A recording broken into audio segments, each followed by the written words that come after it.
Welcome to the basement. Yo, what's up, everybody? Welcome to the basement. I'm Lolo. Jose, what is going on today? What's up, Papa? You gonna do the Papa thing again? We're going to Papa? We gotta do it today. Today's out of all days is the day. Today, out of all days, is the day to use the Papa introduction. We got a guest for you guys today. This is Steven. Go ahead and introduce yourself, sir. Hello, gentlemen. Name is Steven Sanabria. Friend of these two guys for a pretty long time. Just stop by the basement and see what happens. Have a little discussion. Have a little talk about what's going on.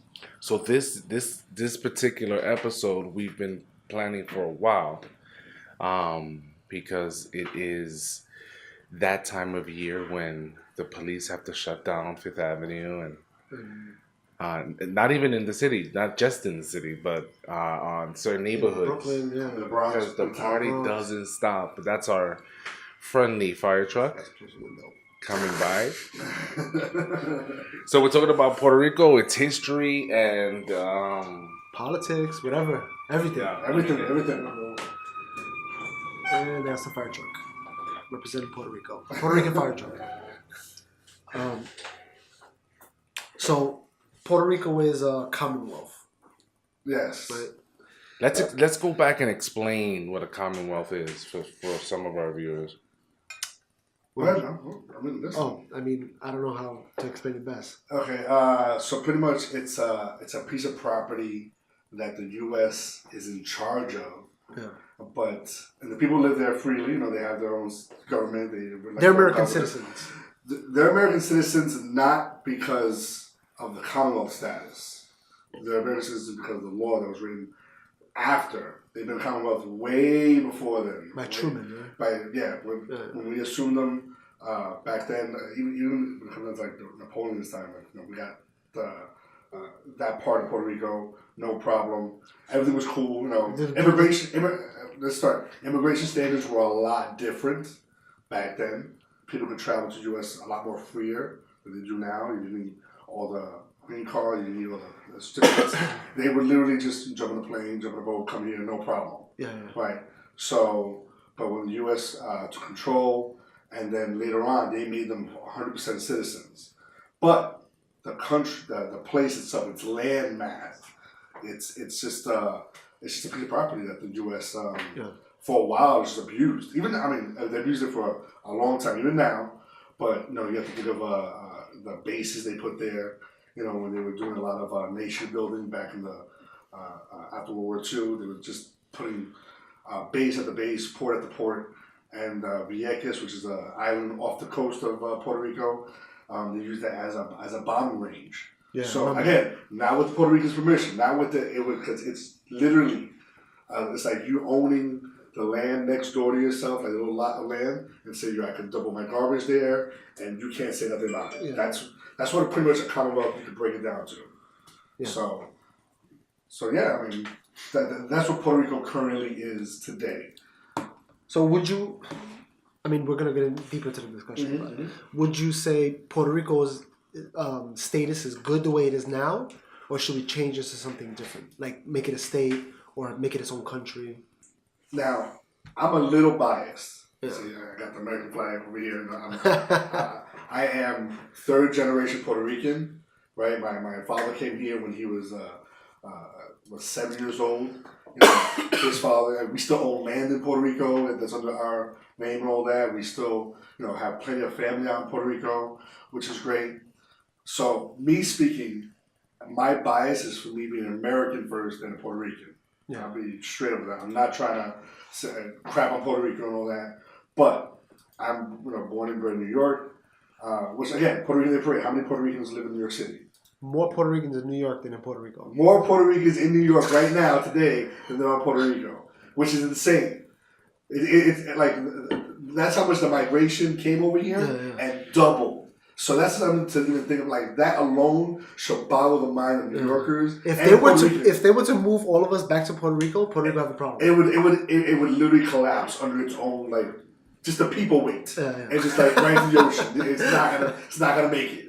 There's not enough land out there. And literally you go out there, it's okay. First thing is Puerto Rico is a tropical island. That's first thing. So it's hot as shit out there. Yeah.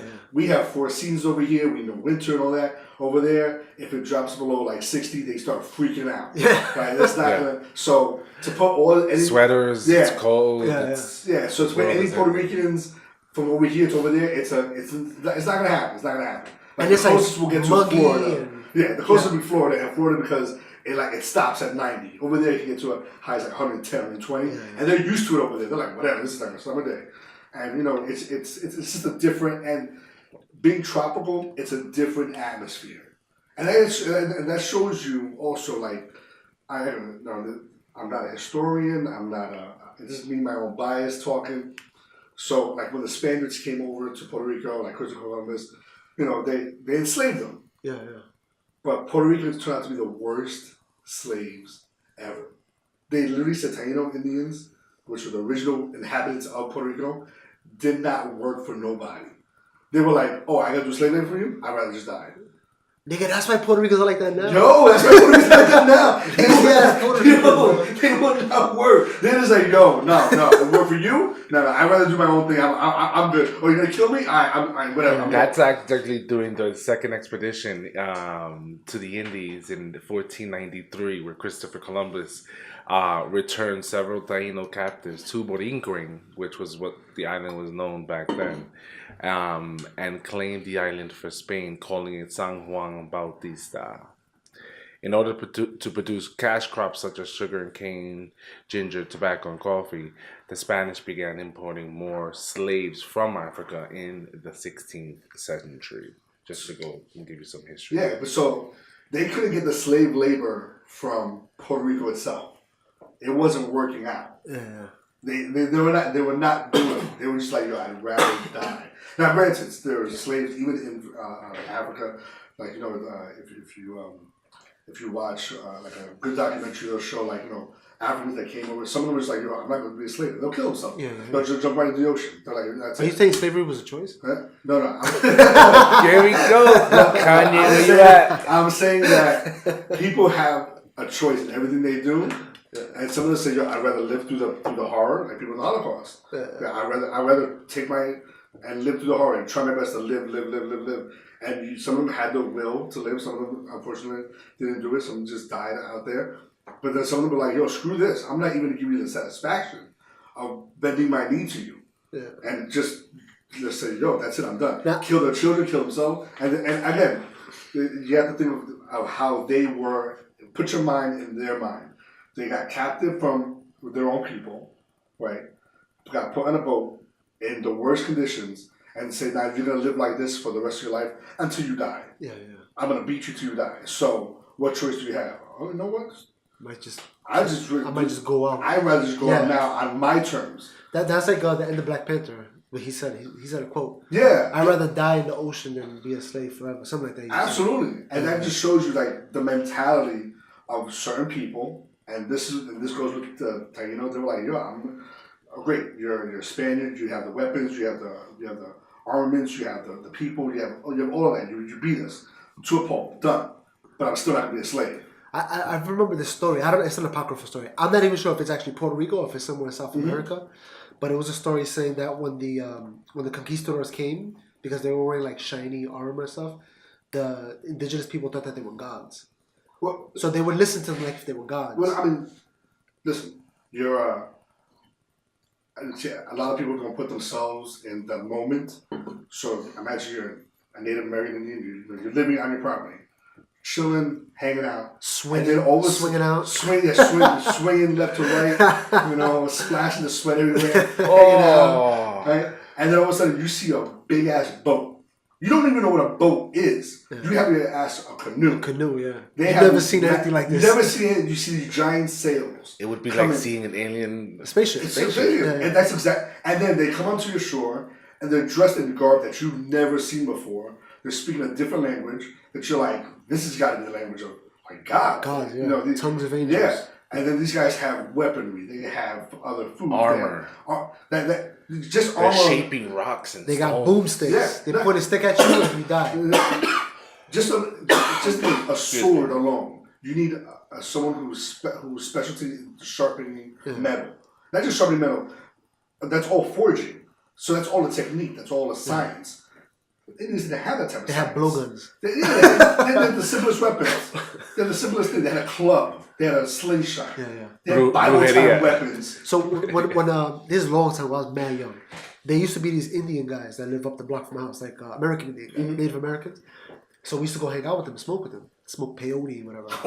So they would tell us, they would show us like through their history stuff. They're like, you guys are Taino Indians from blah blah blah. Yeah. And they would tell us a lot of history. They would show us pictures of these clubs that they would have. They kind of look like cricket bats. Yeah. But they wouldn't use it the flat side. They would use the sharp side, and that's what they would use to kill each other with. Yeah, it was like a little serrated on the side. Yeah. So, like what was that movie? Apocalypto. Like Apocalypto, yeah. That movie. That was a very accurate movie, yeah. Extremely accurate. Yeah. And again, that was like the whole Mayan culture, and they literally were one of the smartest cultures in the history of the world at the time. But yeah, they did human sacrifice. They did. Again, even if they saw what the conquistadors of Spain and England and the Italians brought over, we're done. Thank God, yeah. We're done. Like that's it. Like they're gonna have more weapons than us.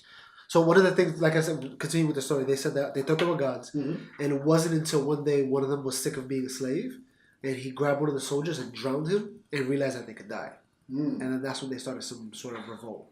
Yeah, I'm not saying they took over the country. I'm just saying that they started something. Yeah, but you have to see, like, I mean, and again, in the islands, you see, like, in Haiti, same thing. They revolted, and Haiti is the first Caribbean country to actually have independence because they revolted against the masters, like, type of thing, right? That didn't go so well. It didn't go so well, right now, Haiti's Haiti. He's in trouble now. Did not go so well. But that's their pride. They say, listen, we fought them. Like, they should take pride in that. Yeah, exactly. No, I mean, and out of all the countries that out of all Cuba, they were the only ones that say, we fought them, we won, we gained it. No one else did that. America took years to do it. It took a whole country of America to do that, and yet this little island did it. So it's big. It's huge for Haiti to say that. Puerto Rico, we just kind of went with the flow. Yeah. So it was the what is it called? The Fraker Act? Probably mispronounce it. In July of 1898, during the brief Spanish-American War, U.S. Armed Forces captured Puerto Rico, U.S. Armed Forces occupied Puerto Rico, leading to Spain ceding Puerto Rico, Guam, the Philippines, and Cuba to and Guam is also the a U.S. too. Guam is the tiniest little island in the middle of think of, there's a line between Japan, then right in the middle of the ocean you have Guam, and then keep going right, and then you have California. And there was a big military base in Guam. It's still there. No, it's still a huge military base. And Guam, we'll get into this a little later because I had to all right, what other commonwealths we have, this is a big commonwealth, is Guam, and this is Puerto Rico. And there's something, island of Samoa or something like there's that? Samoan Islands, little tiny little islands, but Guam and Puerto Rico have these specific purposes. Yeah. So continue, I'm sorry.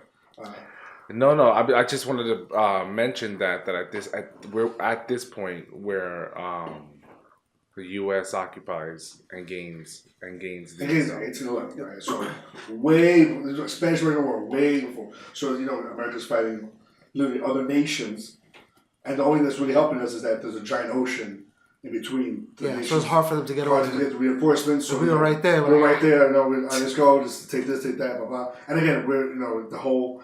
And people believe in this, the whole manifest destiny. And this is America's purpose in the world, is to keep going from the East Coast to the West Coast. Taking over. Matter of fact, and people forget it, we tried.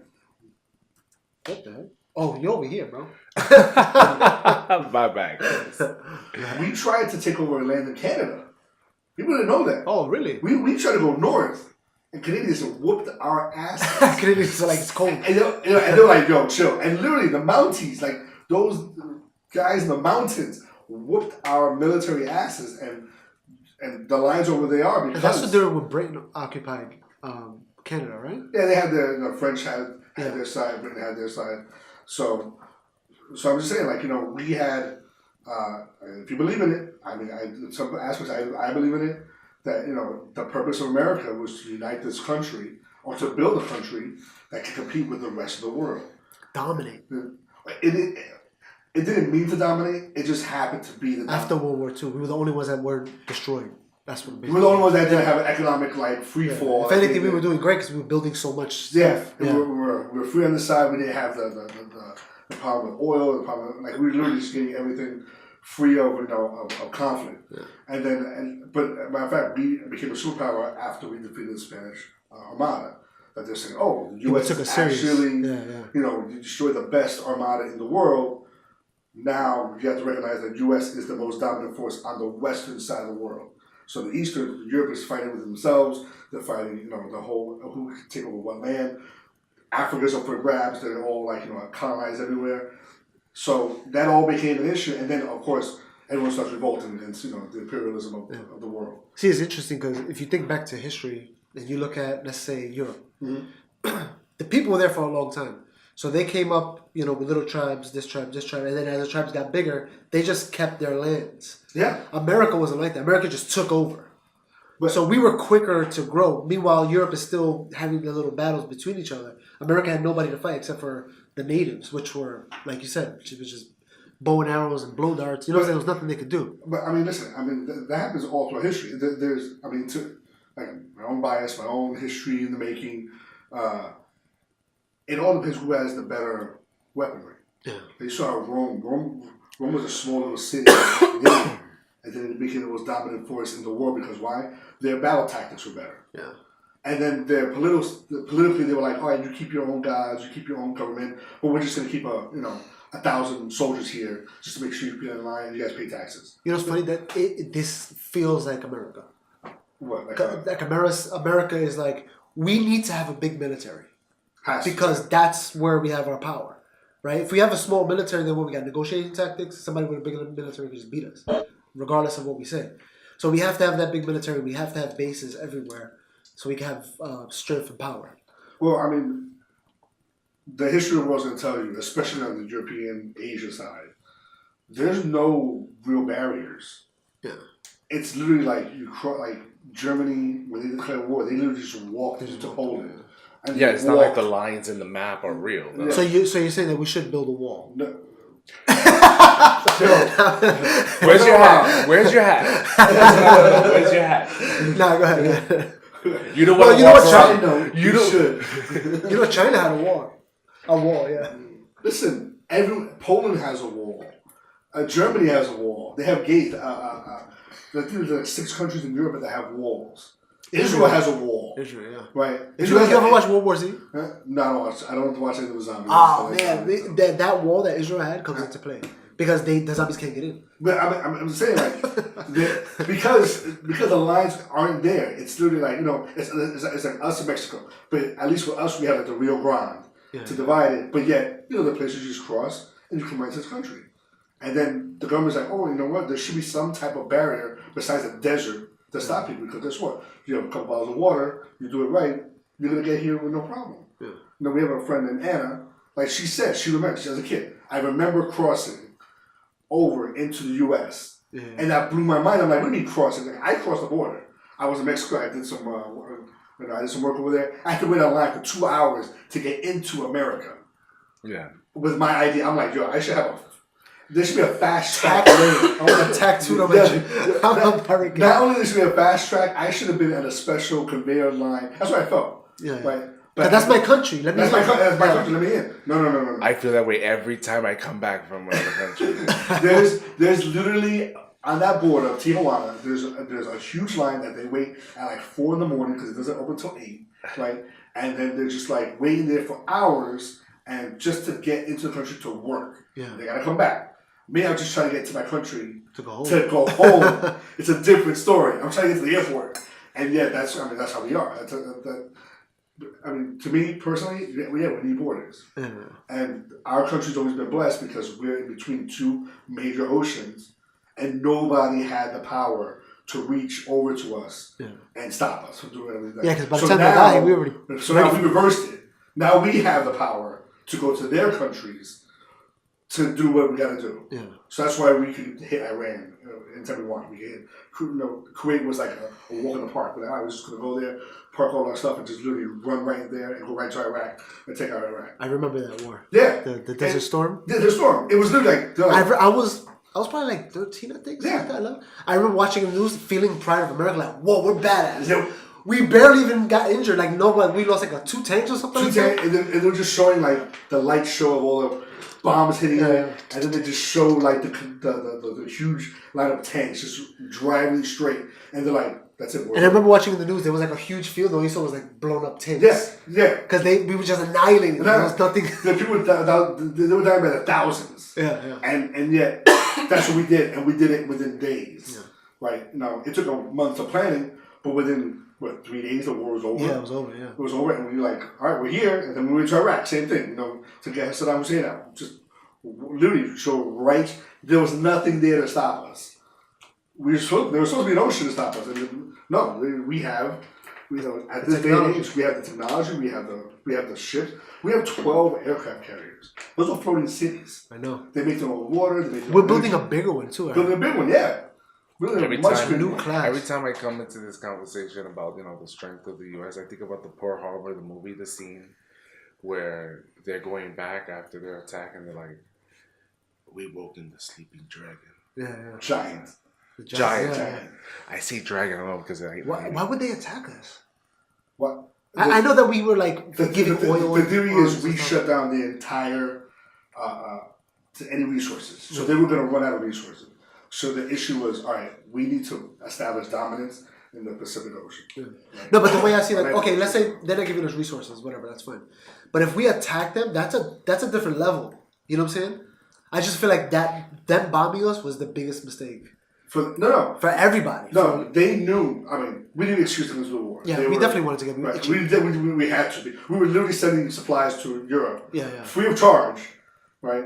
We were building these boats called Liberty boats, which were like giant hunks of crap, but he's loaded up with a bunch of material, send it to England, say, here you go, we'll bill you later. No one does that. Yeah. But we're doing that because we were hoping one of those ships gets killed by a German ship. And they a U-boat. A U-boat. Let's go over there and let's start. That's not what happened.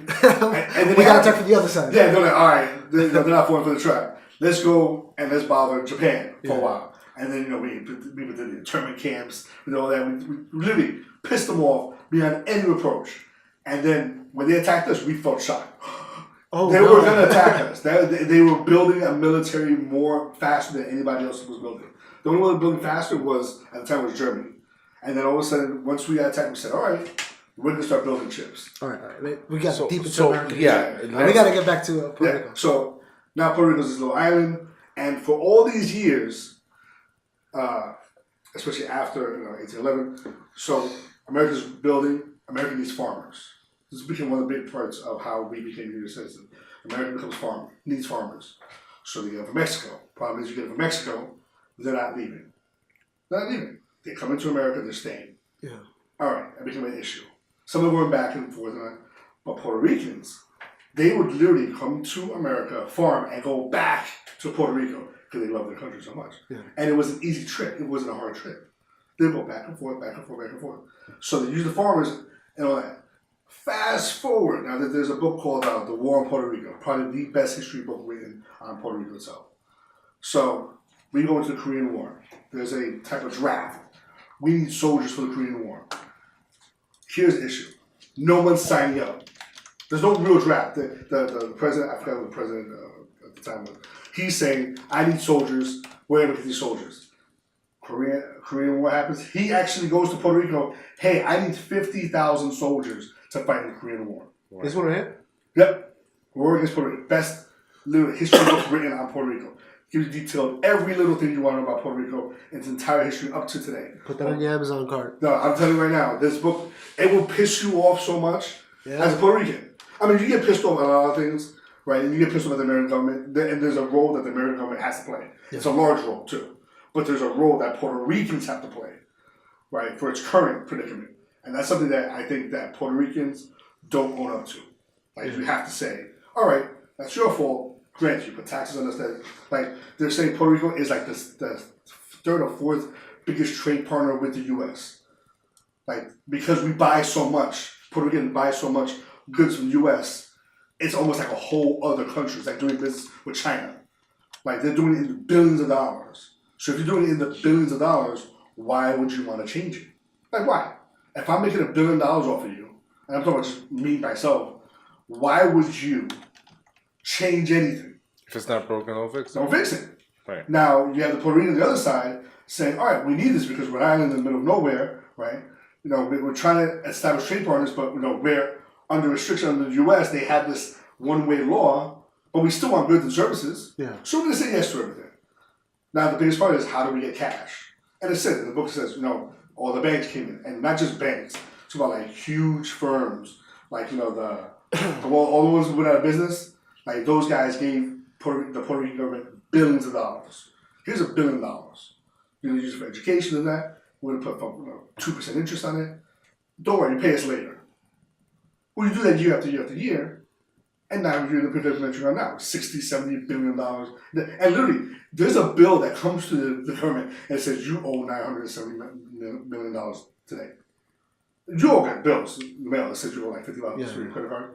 Imagine you're the governor and you get a bill in the mail from a trust fund. You get a bill in the mail from a bank. You owe $900 million for the interest of your debt. Before even you pay the loan. Before you pay them, this is the interest that was occurred. Wow. And again, you know, I listened to NPR. NPR, when they came down to the whole Puerto Rico thing with the hurricane, with the whole how much debt they're in, they were the first ones talking about it, rather than the government. They were the first ones like, this is what it is, what it is, what it is. But they don't, and you know, I listen to them all the time. Even they were like, oh, how could you say no to free stuff? Yeah. No, it's true. But it's funny, but like their mentality for that was that. But when you talk about welfare and stuff, they're like, no, people don't want free stuff. They want to work and they want. But that's all. Yeah. That's the whole point. Like you're telling them, oh, it's not their fault that they say yes to free stuff, but it's also their fault for saying yes, knowing there's a consequence in the end. You got to pay this back with interest and a lot of. And these guys are going to do. Anybody's going to do business with them. Everybody. All the banks were literally walking in there and just giving away money. It's printed money from the U.S. backed by a bank using the island of Puerto Rico as collateral. And they were using it for a lot of drug companies too, right? Drug companies came in there for the tax breaks. Like literally, there's a town in northern Puerto Rico that's called Viagra Town. All the Viagra was made there. 100% made there. Matter of fact, they said even the population of that town boomed because they were taking pills home. That's and they were freaking out, right? So, I mean, I would definitely take some of that, you know. And they were saying that this town, because there was a 100% tax break. They didn't pay no taxes, no employee tax, none of that. It was all on the employees, but they're just going to build this factory here, give jobs out. No problem. They did it for years. But then when the tax incentives went out, like, you know, I can do this anywhere. I might as well just go back to the U.S. I might as well just go back to the U.S. And they all pulled out. Fairly speaking. Viagra pulled out. So you think if they would, instead of putting the tax rate so high, if they would just put it just a little 1% or 2%, something. Be competitive. Be competitive with the rest of the world. Be competitive with the U.S. Say, all right, listen, U.S. they charge you 12, we'll do 10. But they were giving them 0. You don't give people 0, you know, because then in the end they're like, you know what? I'd rather in the end they're gonna say, I'll go to this town and I'll just have a 5% on this town And look at Amazon. Amazon is building a facility somewhere in the Northeast, right? They didn't say U.S. Weren't they saying Jersey? Jersey's a part of their small stores, but they did say Northeast. So the smart people say Northeast means anything. It could be Toronto. Yeah. As long as it's on this side of North America, it counts. So they're going to provide 100,000 jobs, and most of those jobs are $100,000 each. It's gonna happen in Brooklyn. Bro, if it happened in Brooklyn would be unlivable. No one would be able to afford Brooklyn anymore. Like East New York would be like a paradise because it'll all be bought up and that was it. Imagine that. Walking down Pink and Avenue at 4 o'clock in the morning, don't worry about it. All the little bars be open, just selling freaking weed in the corner, and that's it. That's it. If they ever came to New York City, I don't think they ever come to New York City. I think they go to Jersey, Philadelphia. When my grandparents came from Puerto Rico, they lived in East New York. No, That's like still a lot of heavy Puerto Rican. heavy Puerto Ricans. They Bronx, East New York. Listen, my father came over here. He lived in Park Slope, but that was like the rarity of Puerto Rican. Well, Park Slope was ghetto back in the day. It was ghetto back in the days, but not like the accumulation was in those really poor areas. That's where the place you could afford. So my father came over there. My mother lived in that East New York, East Flatbush area over there, and the area's changed. East New York has not changed. Still like one of the worst places to live in New York City. But everything went up, and then they all moved out. Listen, I remember my mom renting out, showing apartments in Park Slope, 3-bedroom apartment. I remember there was this 3-bedroom apartment, and it was going for $900 a month. Listen, my father bought a building in Park Slope on Fifth Avenue for $25,000. Jesus Christ. $25,000. He bought his first building in where he has his business at, right?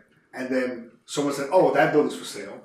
Go buy it. It's $25,000." So he was like, at the time, we were talking about early '80s.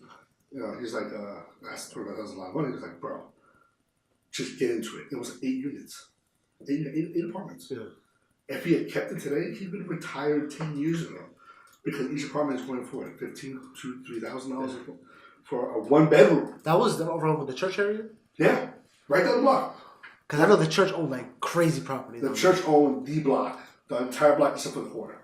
Wow. The city gave it to them because it was all burnt out crack houses. So they needed somebody to, see, that's the point. They need someone to, even now, you can go to D.C., Washington, D.C., the capital of our nation, right, and buy property there for like $30,000 because it's so bad. But all they want someone to buy it and keep it clean. Take care of it. Yeah. Take care of it. Detroit is a whole other story. Detroit, it was so bad that they started buying up blocks and just knocking all the houses down and making it like a park, a field. Not even just a field, just grass, let it grow. They're the only city in major city in the U.S. that actually decreased in land size just because they need to keep up with the budget. Now it's reversing. Now Detroit's one of the best cities because so many companies are moving back because somebody's doing a good job in the White House. So we're totally going off topic here, but I just want to ask a question because we're here. Do you ever heard of broken windows policy? Yes, of course. My brother's a cop. Okay, so then you understand the purpose of the broken windows. Broken windows is basically saying what happens is if a neighborhood is dirty or messed up, people treat it like that. But if the neighborhood looks nice and clean or low crime, people will treat it like that. They'll treat it like a nice neighborhood.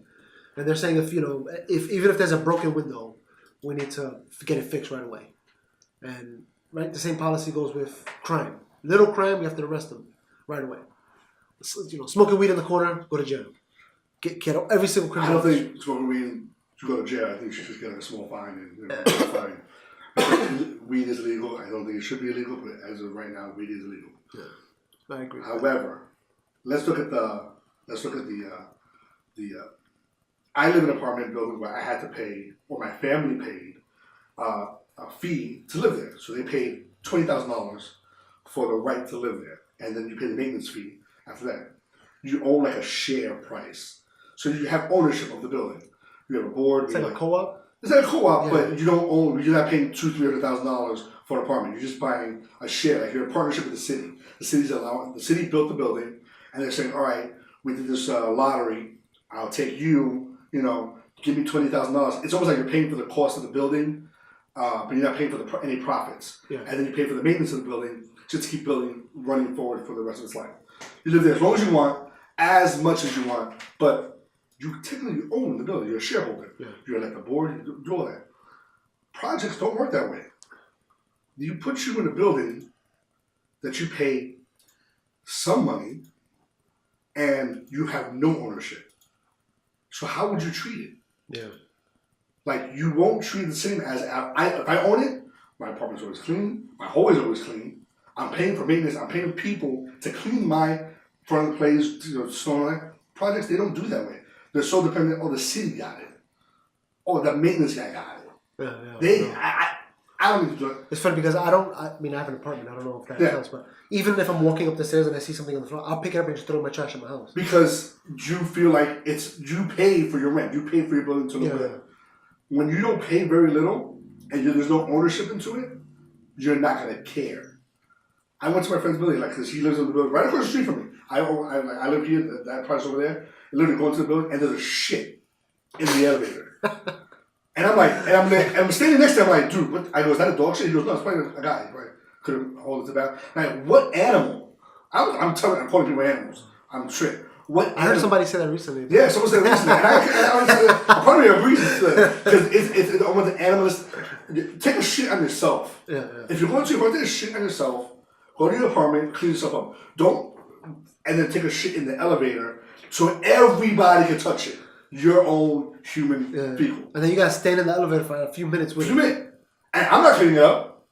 My friend's not cleaning it up. Yeah. He lives there because he's like, that's the maintenance job. Got it. See, that's the whole point. Yeah. Like, if it's that, like, once you got the mentality of no ownership, and again, this is the way government treats people. I'll give you free this, I'll give you free that. Why would you even care? Because it doesn't cost you anything. Yeah. No, yeah, it's true, yeah. Unless the time there's a building in Brooklyn, White Projects, right? It's not White Projects anymore because the city said, oh, we sold it. Now it's privatized. So now it's going to be similar to the building I'm in. You pay. Wait, the Wyckoff project is now it's flipping over. So they told everybody you could buy a share. You know, it's not going to be expensive because you already live there. What? Yeah, that's good. But it's great because now they turn. But the people who can't afford it, they got to move out. I'm sorry. Who are those people? Those are old people. Yeah. They can't afford it. I'm sorry. They can't afford it. They lived there for 50, 60 years, and my heart breaks for them. They can't afford it. Disabled people, they can't live there anymore. So it's going to be this working class people for a while that's just going to live there. And those people who just afford it. If you can't afford it, I'm sorry. That's why I was like, anybody who lives there that you know, I was like, Joe, you find that person. If they can afford it, you buy it from them. Yeah. And so, listen, I'll invest. It's an investment. I'm about to talk to Figure. I know you want to talk to. That's a big apartment. That's a big apartment. I'm telling you. That's what I'm telling you. To get in there. That's how smart people do it. I ain't afraid of no project, man. Again, it's not a project. It won't be a project anymore because now it's gonna be all working. I mean, it can't be. Own it. I mean, it can't be that neighborhood. You know what I mean? It's almost obsolete. That neighborhood is. You got the Hampton, the Hilton, right across the street. Yeah. You know what I mean? Like it's just. The Hampton Inn, right across the street. Right across and the they build like condos, like right across the street. When they first started building condos, like in front of the projects, are you crazy? And now it was all planned out. Now, I'm sorry, white people, they don't give a crap. They'll live wherever it's just worth it. And if they have to live across the street from the project, they'll live across the street from the project. Because they know their influence will change eventually. Yeah. Because they're so vocal about it. Where I'm sorry to say, but a lot of the Spanish culture is like, oh, we don't live in that neighborhood. Yeah. Stay away. They're like... Williamsburg was a crack whore den. Right? The crack whores. Trannies everywhere. Right? But all the artists moved there because they wanted giant lofts. And it was cheap. Yeah. $300 was a giant loft. Right? Again, had a toilet in the corner. They didn't care. But once they made the neighborhood trendy, all of a sudden everyone starts moving in, moved all their asses out. Now all those people live in Jersey City. So because in Bayonne, because they'll move wherever they need to move, but they're literally just because they were so vocal in the neighborhood, I'm going to change it. I'm going to make it the best neighborhood. There's a pizzeria literally in the middle of it's called Rosita's Pizzeria, probably one of the best pizzerias, and it's literally like in the middle of this commercial district. There's like tractor trailers everywhere and all that, but everyone goes to this place. I'm an Uber driver. I've dropped off so many people at this place. I'm like, in the middle of nowhere. They're like, yeah, but it's the best pizza. Yeah. I'm like, no, it's not. I gotta try some of this. I'm like, no, it's not. You go to Pizza in Bay Ridge and find good pizza. Like, no, it's... Any pizza in Bay Ridge. But they're like, oh, no, but it's the trendy spot. That restaurant owner knew, I'm going to buy it here cheap. And he was right from when I was doing it 3 years ago. Now, there's condos built all around him because he owns that little lot. But he's not moving anywhere because he's got good pizza and like a little beer garden in the back. But all around him is these 20-story buildings, condos. So now his value, but he probably bought it for like what, 40 grand? Yeah. Now it's gonna be worth probably 4 or 5 million. At his little corner of the city. Forget about it. They offered juniors, I think $25 million just to take juniors' little triangle property, and they said no. Well, Juniors is a freaking... It's a landmark. It's like a historical... Yeah. And they said, listen, we make enough money. I mean, they live all around the world, so they make enough money. $25 million is nothing to them. Yeah. You know, but at the same time, they're just like, no, we know where we were. We were here when it was freaking... When Fulton... I could have walked down Fulton Street because my parents were like, getting robbed. What are you doing, bro? I don't know. What was that?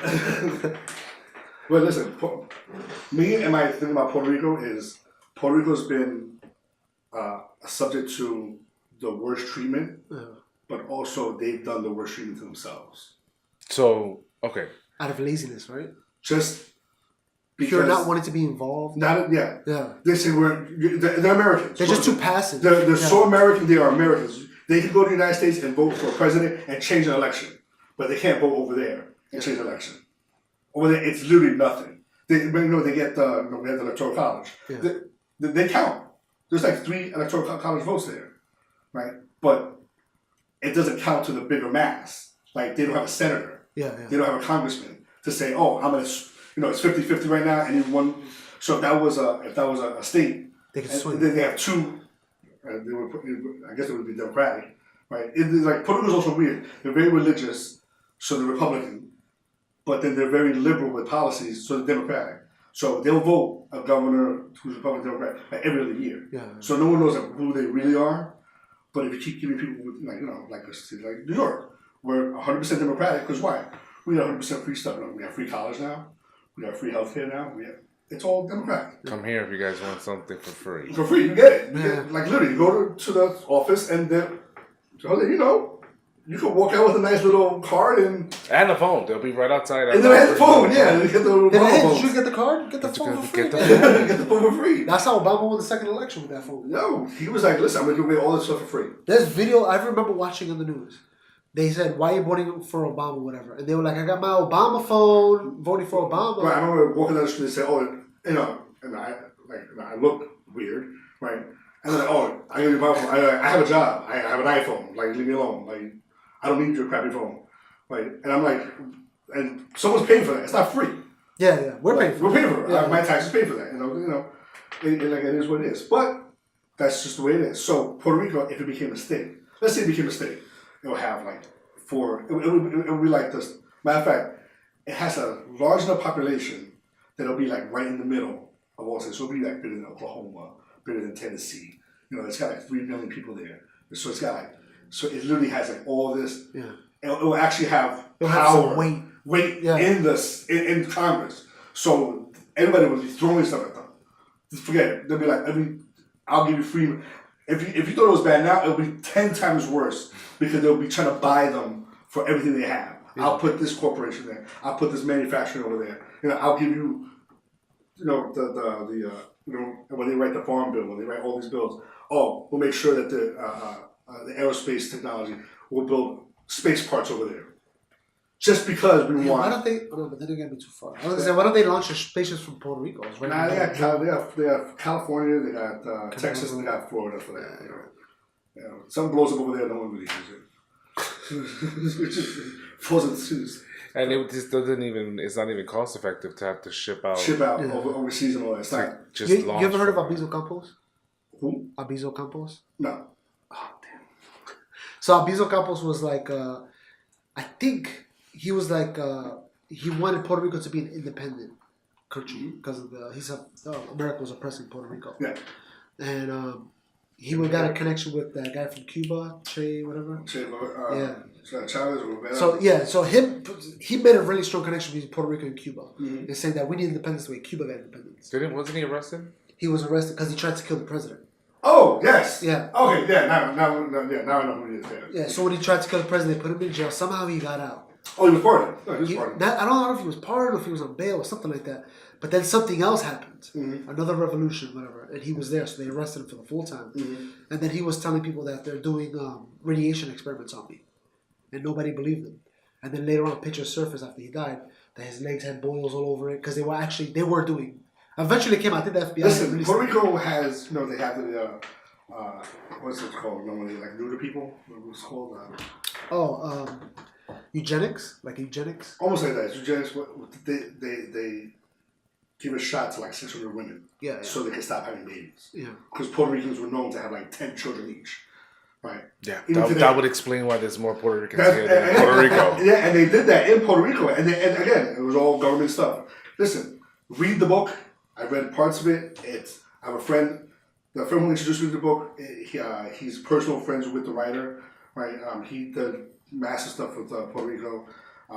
Does like Lin-Manuel is a big Puerto Rico advocate to forgive the debt and all that. Because even he knows, like, listen, and like Lin-Manuel, he's gonna make the first Broadway play to reach $1 billion. Like, it's gonna make $1 billion. Like, he will be a billionaire in his lifetime in the next 10 years. You said because of Hamilton? Because of Hamilton. Wow. Just because it's all over the world now. Like, he's just making money on top of money on top of money, and he's just like, whatever. You heard In the Heights they're gonna make it into a movie. I hope so, because and which is funny because when he wrote In the Heights, he didn't own a good percentage of it. He just won it back to the courts. Something happened where he sued them, and then he got the rights back to it. I think it was because of the whole what the hell was that guy? The guy who molested all those women. Harvey Weinstein. Weinstein. I think it was like affiliated with Weinstein, and then he sued them. Wow. And the court awarded to him back, and now he could use it to whatever he wants. The only reason why he stopped In the Heights, he wasn't receiving the monies that were due. So he's like, I run do my own thing. I'd rather do my own thing. So he goes, I made enough money In the Heights. I'm gonna stop and write a new play. I'm gonna write Hamilton. Hopefully people like it. And now Hamilton's the biggest Broadway show in the history of Broadway. That's just confidence in your own craft. He's like, I'm better than this. I can do my own thing. Listen, they call him the modern day Shakespeare. Yeah. What Shakespeare wrote is the same thing with how he writes today. And we had mentioned this before. It's amazing how we're such a small island, but somehow we have. I mean, that's a brag or both, whatever. We have so much talent that comes out of that island. There's talent everywhere, and as a Puerto Rican, we should be proud of our talent and our talent in our country. Yeah. But yet, it just falls short on what to do with our country. Yeah, it's our country. It's There's so many examples of other cultures and how they stick together and they prosper. Yeah, like Puerto Rico doesn't have its own bank. He used to have Banco Popular. Banco Popular was the bank. Then it was bought over. I remember going to that bank with my grandmother and hating it. Why? Because we'll be there forever. Because every Puerto Rican will be there, and they'll all be there. That's where you did business. That's where you just knew that was the local bank I had in my country. And then when it came, of course, it came to New York because all the Puerto Ricans were there, and everyone just found there. Once it was sold off, they all just left. Yeah, because I remember the Citibank. There was one on Fifth Avenue for that time. I remember so the Citibank. it almost felt like the Puerto Ricans or the bankers. It was almost like they were there just to make sure the money was still there. Like, I'm just making an appointment. How much money's still there, right? Okay, I'll I pulled it out and said, back then they had the book. Right? It wasn't like they had the book that if the numbers didn't match up right, they were like, whoa. All right, I'll see you next Saturday. Exactly.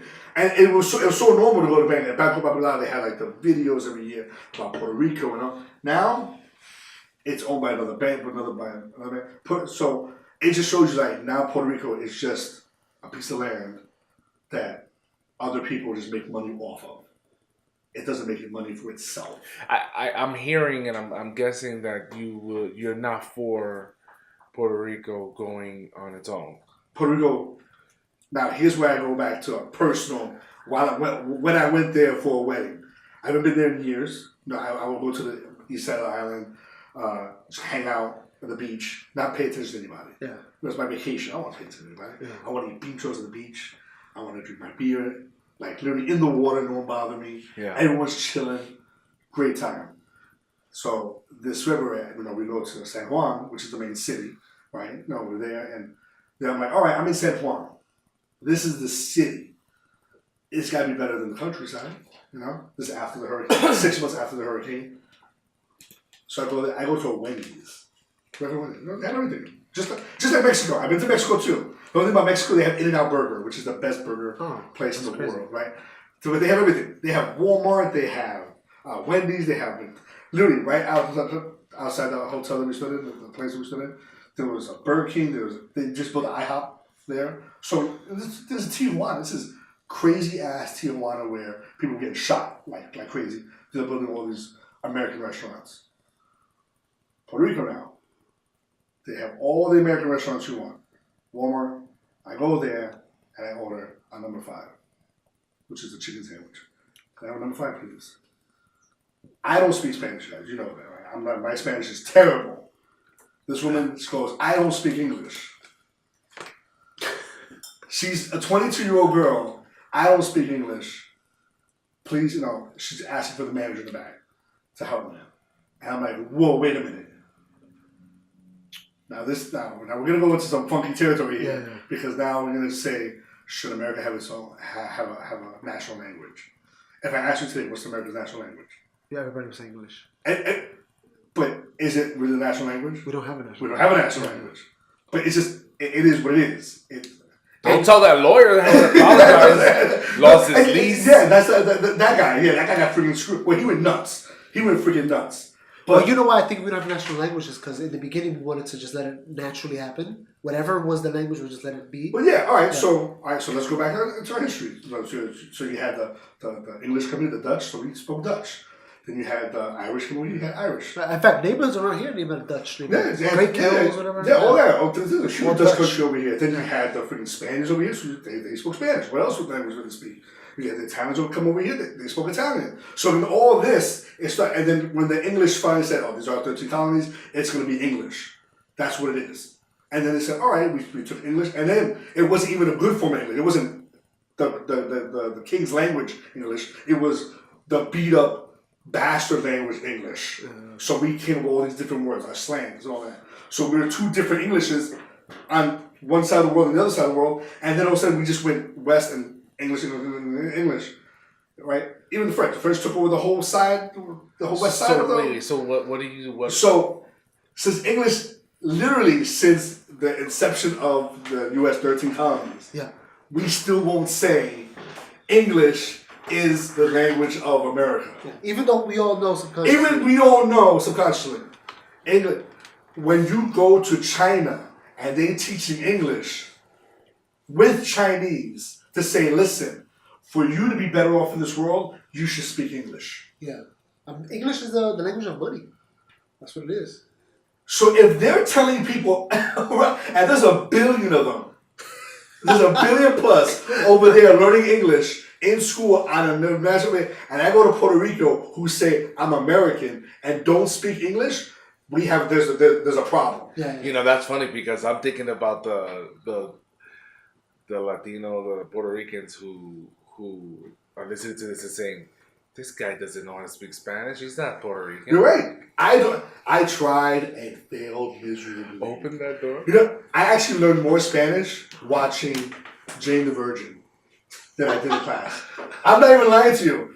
When Rogelio spoke to the grandma, I would learn more Spanish with that, and I'd be like, wow, could actually understand what she's saying because the subtitles and all that. And when the subtitles were off, I know what she said. Yeah. And that was 4 seasons. I can't wait to the 5th season because I'm gonna learn more Spanish. Please tell me that you're watching that show because you're married. I'm watching that. I'm watching it for 2 reasons. 3 reasons. Right? It's one of the funniest shows ever made, right? Because it's based on novella status, right?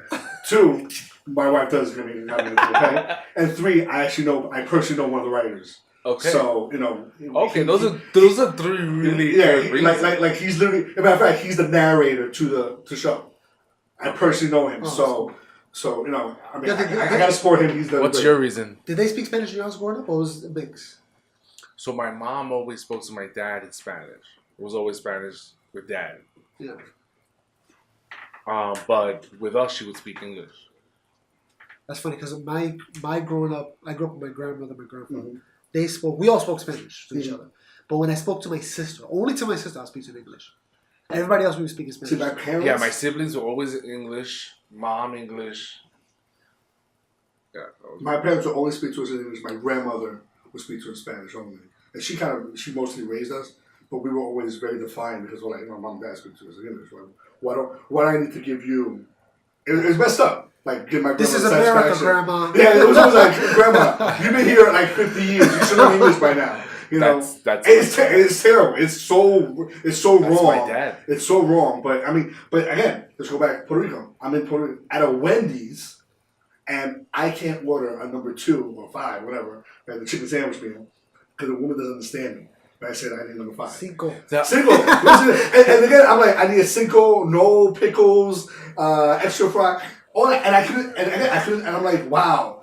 And then my eyes finally opened up. I go to the gas station, fill up on gas. They're not on the gallon. They're on the liters. Yeah. That's a European thing. They're on the metric system. We're imperial. Litros. We're straight up imperial. We literally made our own measurement system because we didn't want to be a part of the world. That's what America said. I'm making this. We're special. We did this side because you guys, we don't even want to look European. Puerto Rico, straight up European. And again, you see it. You think it's because of the old Spanish? The Spanish, influence in it, and they literally don't care. What they want American. Do they do meters or inches? They do the metric system. Metric. The metrics. All three. Everything. I like the metric better. I'm a big American. You like the metric Celsius? I just feel like the way the math works, the metric system makes more sense. It's like every 1,000 or something like that, right? I'm telling my math, so whichever is the simplest. I just feel like it's easier to convert. We're gonna just believe you. So I'm there, and I'm like, yo, you guys been a part of America since 1811. Really part of America since the Korean War, because 50,000 soldiers came from the Korean War, came into the war. That's why Puerto Ricans are now. That's why in the book it says Puerto Ricans are the only nationality that paid for citizenship in blood. Yeah. Those 50,000 said, the president said, I will grant everyone there a U.S. citizenship. You're not going to be a state, you'll be a U.S. citizen. Which is huge, because you had thousands of Mexicans trying to come over. You had people from all around the world come over, and you had this little island, Puerto Rico, which had like 1 million population. They were all granted citizenships immediately. So which is amazing. But it happened suspiciously, happened right before World War One. No, it happened Korean War, so it's right after. Okay. So it's right after, because again, the World War II, they had draft. Boom, boom, they just, hey, you're going to war, you're going to war. And if I remember correctly, more Puerto Ricans went to the Korean War than any other. Any other. Yeah. It was literally a Latin army. Yeah. Fought, did the right thing. We pushed the Koreans back, trying to push. All right, it is what it is today. But and then ever since then, Puerto Ricans are very representative within wars, within the storm and all that. There's always like Puerto Ricans there. Mm-hmm. Puerto Ricans, they do a lot of, they still do recruitment, Marines, Army, and all that in Puerto Rico, big time. You know what? Because we were talking about something before. When there's something about a neighborhood, maybe it's not just Puerto Ricans. The Spanish in general. Stay off the table because this is turning off on me. Over that. So the just Spanish in general. Mm-hmm. If you go to a Spanish neighborhood, it's very connected. I feel like communal. Yeah. Yeah, I could go to the bodega. What's up, primo? I don't know what it is. Every bodega that's a Spanish guy, he's my cousin now. Yeah. You know what I'm saying? Everybody, you see an old guy in the street, he's gonna cross. You're like, all right, come on, let me help you get across the street. It's not disrespectful. We're very close to each other, and maybe this carries on to war. Well, we're brothers. We have to look out for each other. Oh, definitely does. Just as a species, the idea of putting a group of people together and putting their lives in risk and danger, you're gonna instinctively, naturally entrust those that are with you with your life. That's like a family. That's a bond that sort of goes without saying. But what I want to get to the point where you just mentioned, this was it a negotiation, or was it an offer, or was it a demand, or was it forced that go fight this war, we'll give you citizenship? Again, let's put ourselves in the time. You're, it's 50 something. The economic boom hasn't happened to your country yet, or to your neighborhood. You're still living like farmland. You have a lot of that, and then you have the president of the United States coming to your country and say, "I need this amount of troops, people to serve in the military to fight this." He was very serious to fight this war.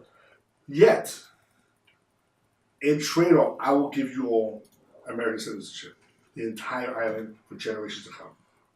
Yeah, it's worth it. That's a blessing. Yeah. That's almost like an anointing, for you and your children, your great-grandchildren. They will always have. Every man looked at their kids you have rights over there. And to the great, I'm going to say it's the greatest country ever, the history of the world. I agree with you. I don't see how people connect to that. The great, because you can start from the bottom and make it to the top.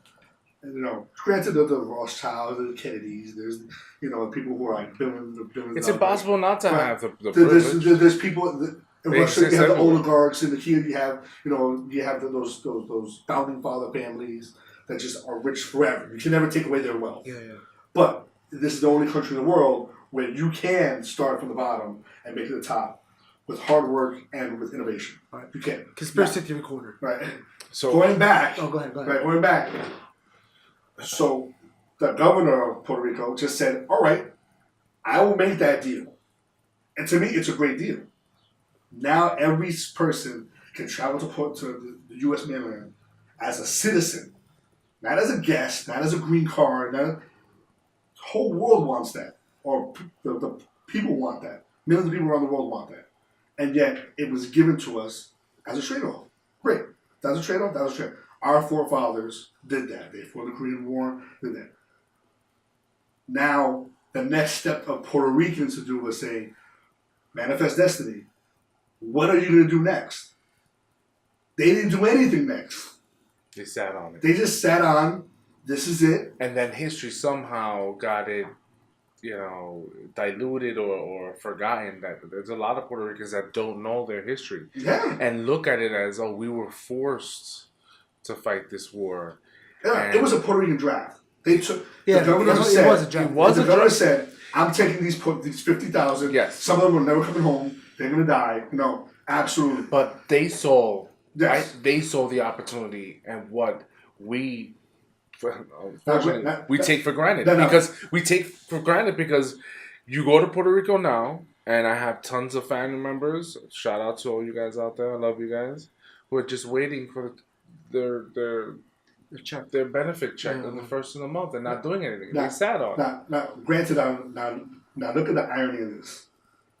Now, this is the part where as Puerto Ricans, we should feel blessed. We should feel like, wow, we got the deal done.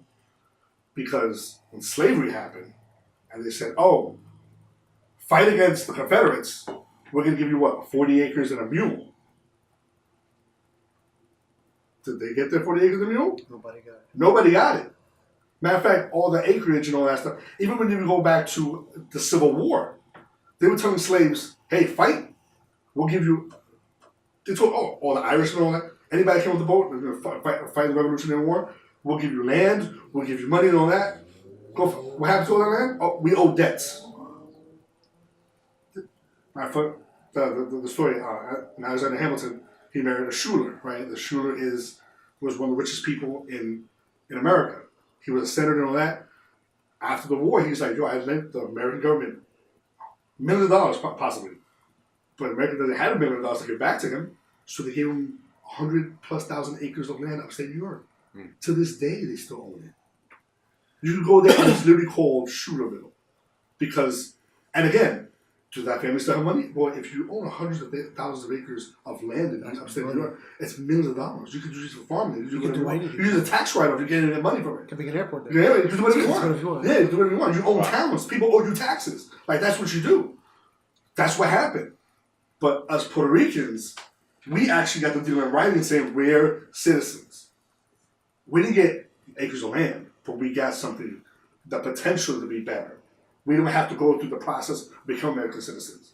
The 10-year process that you have to go with green card and work visa and all that, and then all of a sudden go and have a clean record before the state, and then the state says, all right, you're clean, and you provided something that you do better than anybody else, you're a citizen. We got the right by birth now. We now, by birth, we're a citizen.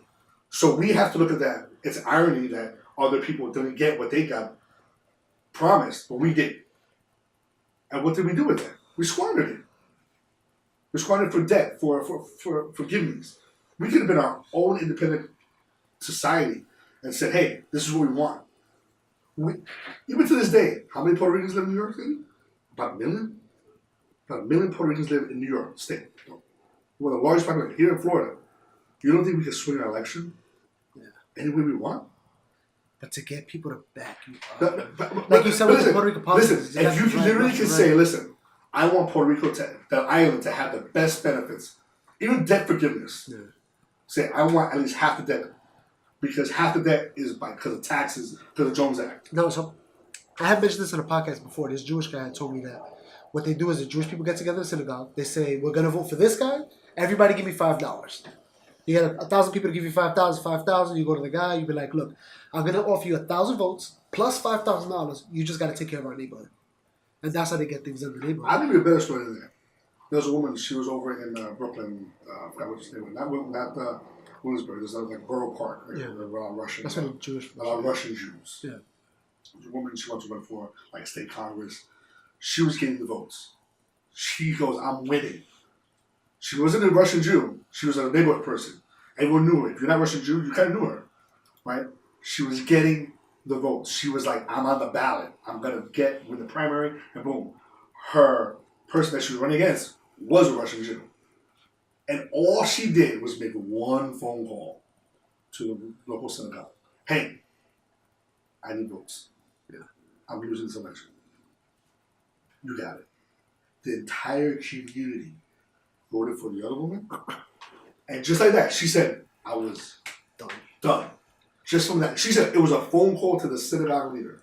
And all he did was tell everyone, we're voting for this person, you better go vote. And they're okay. Some may say that the irony is, here's a guy who was colonized, left the homeland to come back and complain that your homeland doesn't speak the language you inherited through a foreign country. Again. And then I would say the irony is you're working in Wendy's. We have a bigger problem. Think about it like this. Spanish is not our... Okay, so let's go back to the beginning of Puerto Rico history. There was no Puerto Ricans before. We got raped into existence. Yes. We're a mixture of Spanish, Black, and Taino. Yeah. We can't say we're African, right? We have African descent? We have African descent. We can't say that we're from Spain. We have Spanish descent, yeah.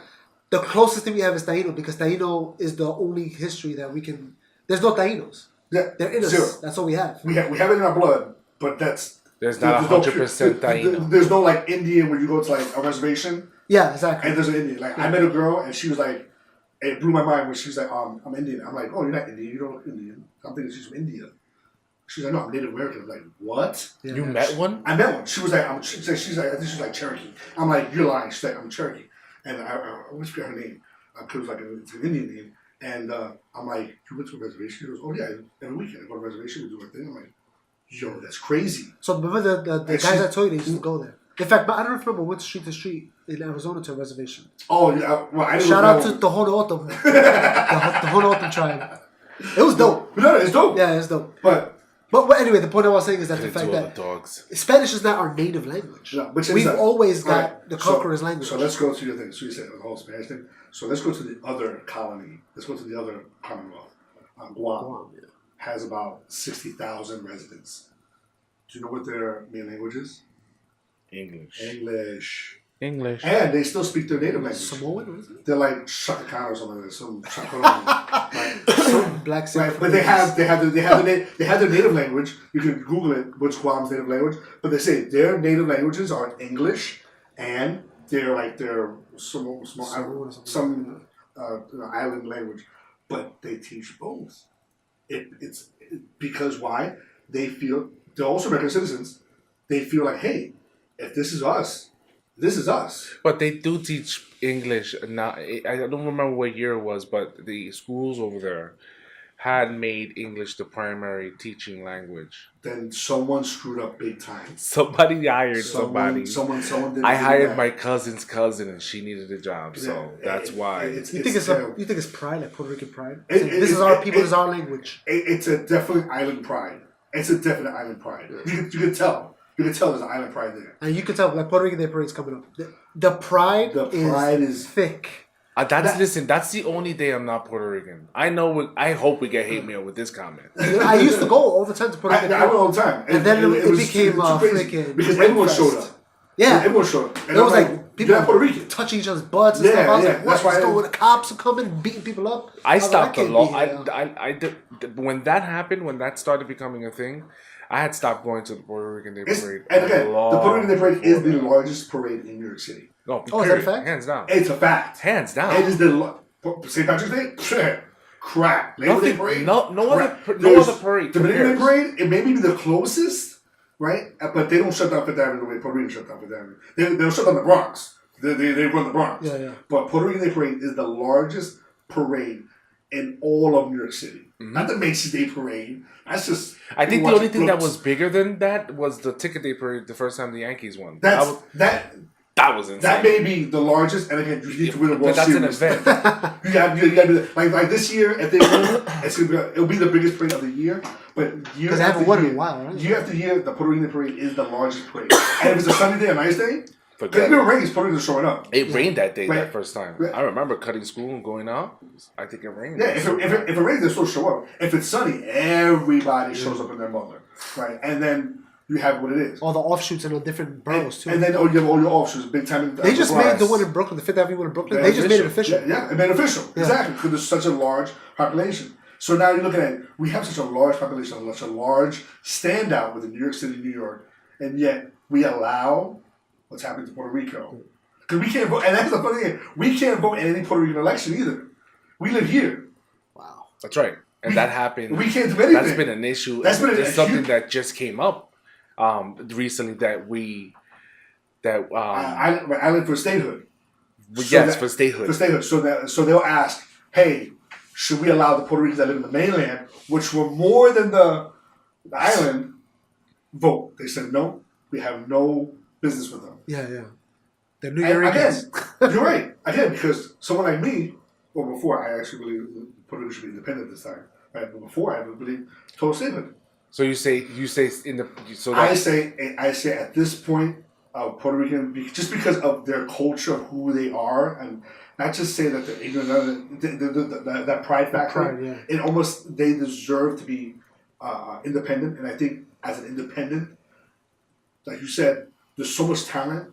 but let's And define under a statehood, there's too many restrictions. As an independent, you can do more. And that's why I believe like Puerto Rico should be like right now. There's an article in New York Times like 2-3 months ago. Puerto Rico wants to be the leader of Bitcoin because of the tax That'd be so system. good. Be great. I personally believe Puerto Rico should be the leader in marijuana. Hell yeah. And recreational marijuana. You know why? Because the freaking tropical island, you grow that crap everywhere. If Puerto Rico gets their own independence, right? You write your own laws. You write your own laws. You put the marijuana, you do the Bitcoin, Yep. cryptocurrency. Yep. Puerto Rico And would on top of be that, huge. and on top of that, you do banking. That's the big part. The Bahamas are a chain of islands, smaller than Puerto Rico. Their main thing is tourism and finance. Yeah. That's their business. And you know why? Because people, when they hide money, they go to Bahamas. You talk about like a shell bank system. So you make a bank system and say, listen, we're accepting Bitcoin as currency because the world is using Bitcoin. Untraceable. And untraceable, but we're going to have the systems here. And on top of that, we're going to have marijuana, all those places that don't accept cash for drug money, that type of thing, Yeah. like the Denver. Send it over take here. We'll take your money. Yeah. You know, like little minor, like those small little Cessna planes full of cash will come flying to Puerto Rico, and you charge them like 5%.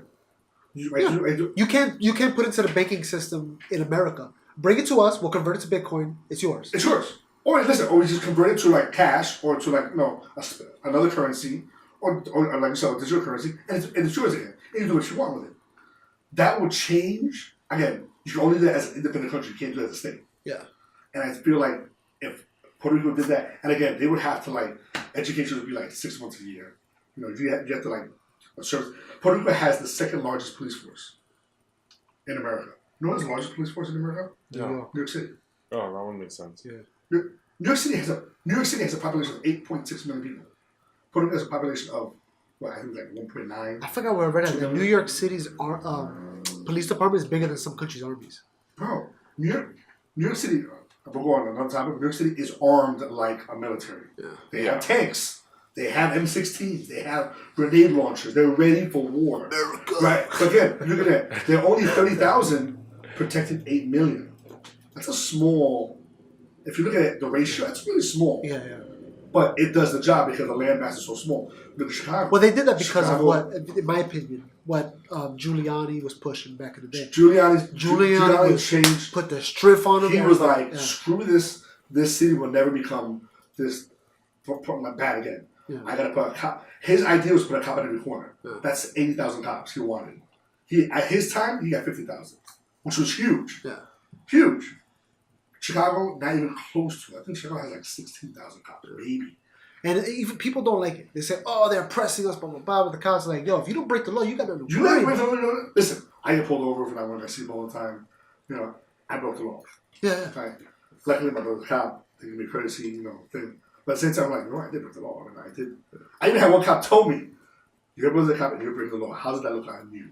Yeah. And I was like, no, officer, you're absolutely right. I should be respecting the law more because of that. Yeah, but that same mentality is the same thing you're saying about Puerto Rico. They need to take charge of their own responsibilities, their own mistakes. Another thing I like is the devastation in Puerto Rico was retarded. But you see, you make that. Talk I'm about the sorry. hurricane. I'm sorry. The You hurricane. Yeah. you make that comment of taking responsibility for your own mistakes. But how do you do that? You have to also admit to your mistakes. Well, also, if they offer you a bad deal, how do you do don't that? have to take it. Yeah, We're talking about like accepting welfare, right? Instead of accepting welfare, go get a job. You know, and I say that about anybody. If you got an opportunity to either get a job or get the welfare, a lot of people just choose welfare. I could just stay home and not work. Especially if welfare lasts so long. Yeah. So that's the first step. I'll just get a job. For example, but who stands up and takes responsibility and carries? That's your leaders. I have to give credit to the governor of Puerto Rico, right? Because he said, this is our fault for being $70 billion in debt. Yeah. He said, this is our issue. Now, granted, we have the Jones Act. The Jones Act is a double tax on Puerto Rico to bring goods in. So anything we want to bring from around the world has to go to Florida first, unloaded, put back on another ship that has an American captain on it, and then brought over to the U.S. I met a guy who was literally a sailor to do that. He goes, oh, I go to Puerto Rico all the time. The difference is, before we never got out the boats. Now I have to get out the boat and bring goods into Puerto Rico because it's still jacked up. Yeah. So I was like, he was a merchant marine. I was like, I thought those things didn't exist anymore, right? But he's like, no, I'm a sailor. I jump on a boat, but every time a boat goes to Puerto Rico, it's double taxed. It got taxed from it when it went to Florida, and then it got taxed again when it goes to Puerto Rico. Yeah. So, and it's the same goods that they eat. We're talking about eggs, milk. We're talking about meats. The sales tax over there is at 11%. It should go to 15. It should go to 15. Yeah, but you're saying you want to pay your debt back. Like New York City is at 8%. Should go to 10. Our gas tax should go up because once they say, we have, for example, our transit system is $20 billion in debt to fix. So where do you get that money from? Oh, we'll figure it out. No, you need to raise prices somewhere. Yeah. Raise prices on gas because cars are the ones who destroy roads. Do the right thing. When you say I have $25 billion in renovations for projects, who's going to pay for it? You have to tell those people who live in those projects, I got to raise your rent higher. Some of them will say, then I don't have a choice between eating and paying my rent. You might have to move out. You might have to move out. Yeah. You might have to move to a state. You might have to move to another state. Yeah. I'm sorry, but these are the things. Or you just have to. These are what you might have to live in a dilapidated building. The big decisions that have to you have to take the sacrifice. You got to take a sacrifice. How do you bring jobs and jobs? You bring jobs and then you're bringing communities back. You're bringing schools. You're bringing jobs in the U.S. or jobs in Puerto Rico? Because jobs in Puerto Rico are probably the hardest thing to bring back because you have to do something like how India has one of the best medical practices. So if you want a valve transplant, you're gonna live. You don't need it today. You need 6 months, a year from now. You can go to India. Your insurance company will almost pay for it too. So over here it costs $300,000-$400,000. Where they cost $50,000. And not only that, you're getting it done and you're staying in a 5-star hotel for a month to recuperate. So you're saying Puerto Rico has to invest in things like that. Almost a service industry to be a good service industry. So we have hospitals in Puerto Rico. You can do the same thing. Listen, we don't charge for hip replacement the way the U.S. charges $90,000. We charge $15,000. But we're going to have the best service. And it's right here in Puerto Rico. But that's a business. You can't have a government do that. Yeah. Government, that's why you were saying before with the MTA with the that's speakers. Why you need to have that innovation. You need Puerto Ricans you will get investment. People, right now, the biggest thing is everyone wants to invest in something big. There's an app right now that you can invest into other apps. There's the app Roomy. There's an app built for you to find a place with a roommate. Yeah. You have an apartment, I have an extra room, I want to find a roommate, I put it in a room. At the bottom of that app, it goes, do you want to invest in this app to be bigger? Go to this website. Boom. You can say, I want to invest $100,000. I love it. Now you own shares in it. Yeah. Because you have money, you have investment seed. The people want to invest in great ideas. The problem is when you're so regulated, when Puerto Rico can't have its own corporation because the regulation denies that. Yeah. The Jones Act denies that. Then you say, all right, I got to get away from this. Because Congress is not going to change it. But that's why you say Congress, you need Congress. Politicians in America suck so bad because they'll talk about it on the pulpit, but when it comes to vote, they'll never vote for it. Yeah, I know what you mean. Because there's so many, there's too many business lines attached to it. We have to worry about this business, we have to worry about welfare. That's why Puerto Rico literally has to say it's going to hurt the next 20 years. As a matter of fact, it's going to hurt maybe longer. But just like a country like Venezuela, which like Venezuela going through all their social. Do you know Venezuela? Do you know their main business right now is to get money from family members from the U.S. What? Just to get money, just to transfer money. The U.S. citizen, the U.S. Venezuelan. I don't know if they're citizens or whatever. They make $100. They take $20 of the $100. They send it to Venezuela. It gets taxed over there, whatever. So that person gets like $15. That's the main source of business right now. They get billions of dollars. And they're sitting on so much oil. And they're sitting on so much oil, exactly. But they get billions. Matter of fact, most of South America runs that way.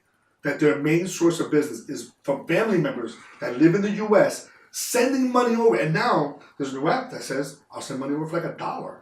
A new app? Yeah. Bitcoin you can do for free, baby. Bitcoin you can do for free, exactly. They just killed like a whole bunch of families' income source. So here's the thing. You're sending money over a bit, and literally it's billions of dollars a year. Billions. That's why they say Haiti. You know, President Trump just rescinded the order that 40,000 Haitians have to go back to the country in like a year or so. But they're saying those 40,000 Haitians supply like $2 billion of welfare, like money, to the country. Because they're sending over business and personal cash over. I know some of those guys who do that. They're sending over cars. They put them in containers. And they'll sell them over there. This lady she fills up barrels with stuff and sends it over. Yeah. And Trump is saying, all those 40,000, back over there. It's going to destroy. They said, literally, he just destroyed their economy. That's why they're all going to Canada. They're all looking for asylum in Canada because they still want to keep that business cycle going. In Canada, with the government they have now, they'll just take them. They'll take them. They don't care. Yeah. They don't care. Remember, most countries in the world, their populations are on decrease. Europe, decrease. For every married couple, they only have one child. So then they have any So it's in half every time. Yeah.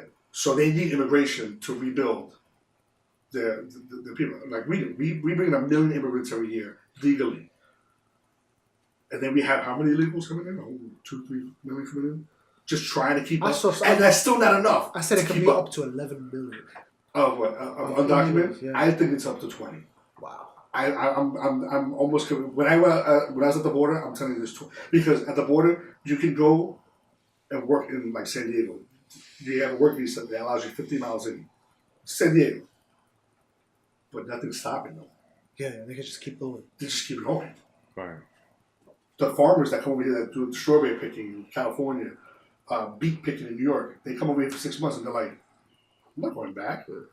Because that same guy, especially now that there's so much demand of workers, you have these farmers, the owners, they're like, stay and I'll vouch for you. I'll do whatever it is. Yeah. Stay and I'll keep you hidden. Just, whatever. Just, the owner's like, I'm making good money. I'm making good money. I'm paying you good money. You send your money back to your family. I'll pay the money to you. Yeah.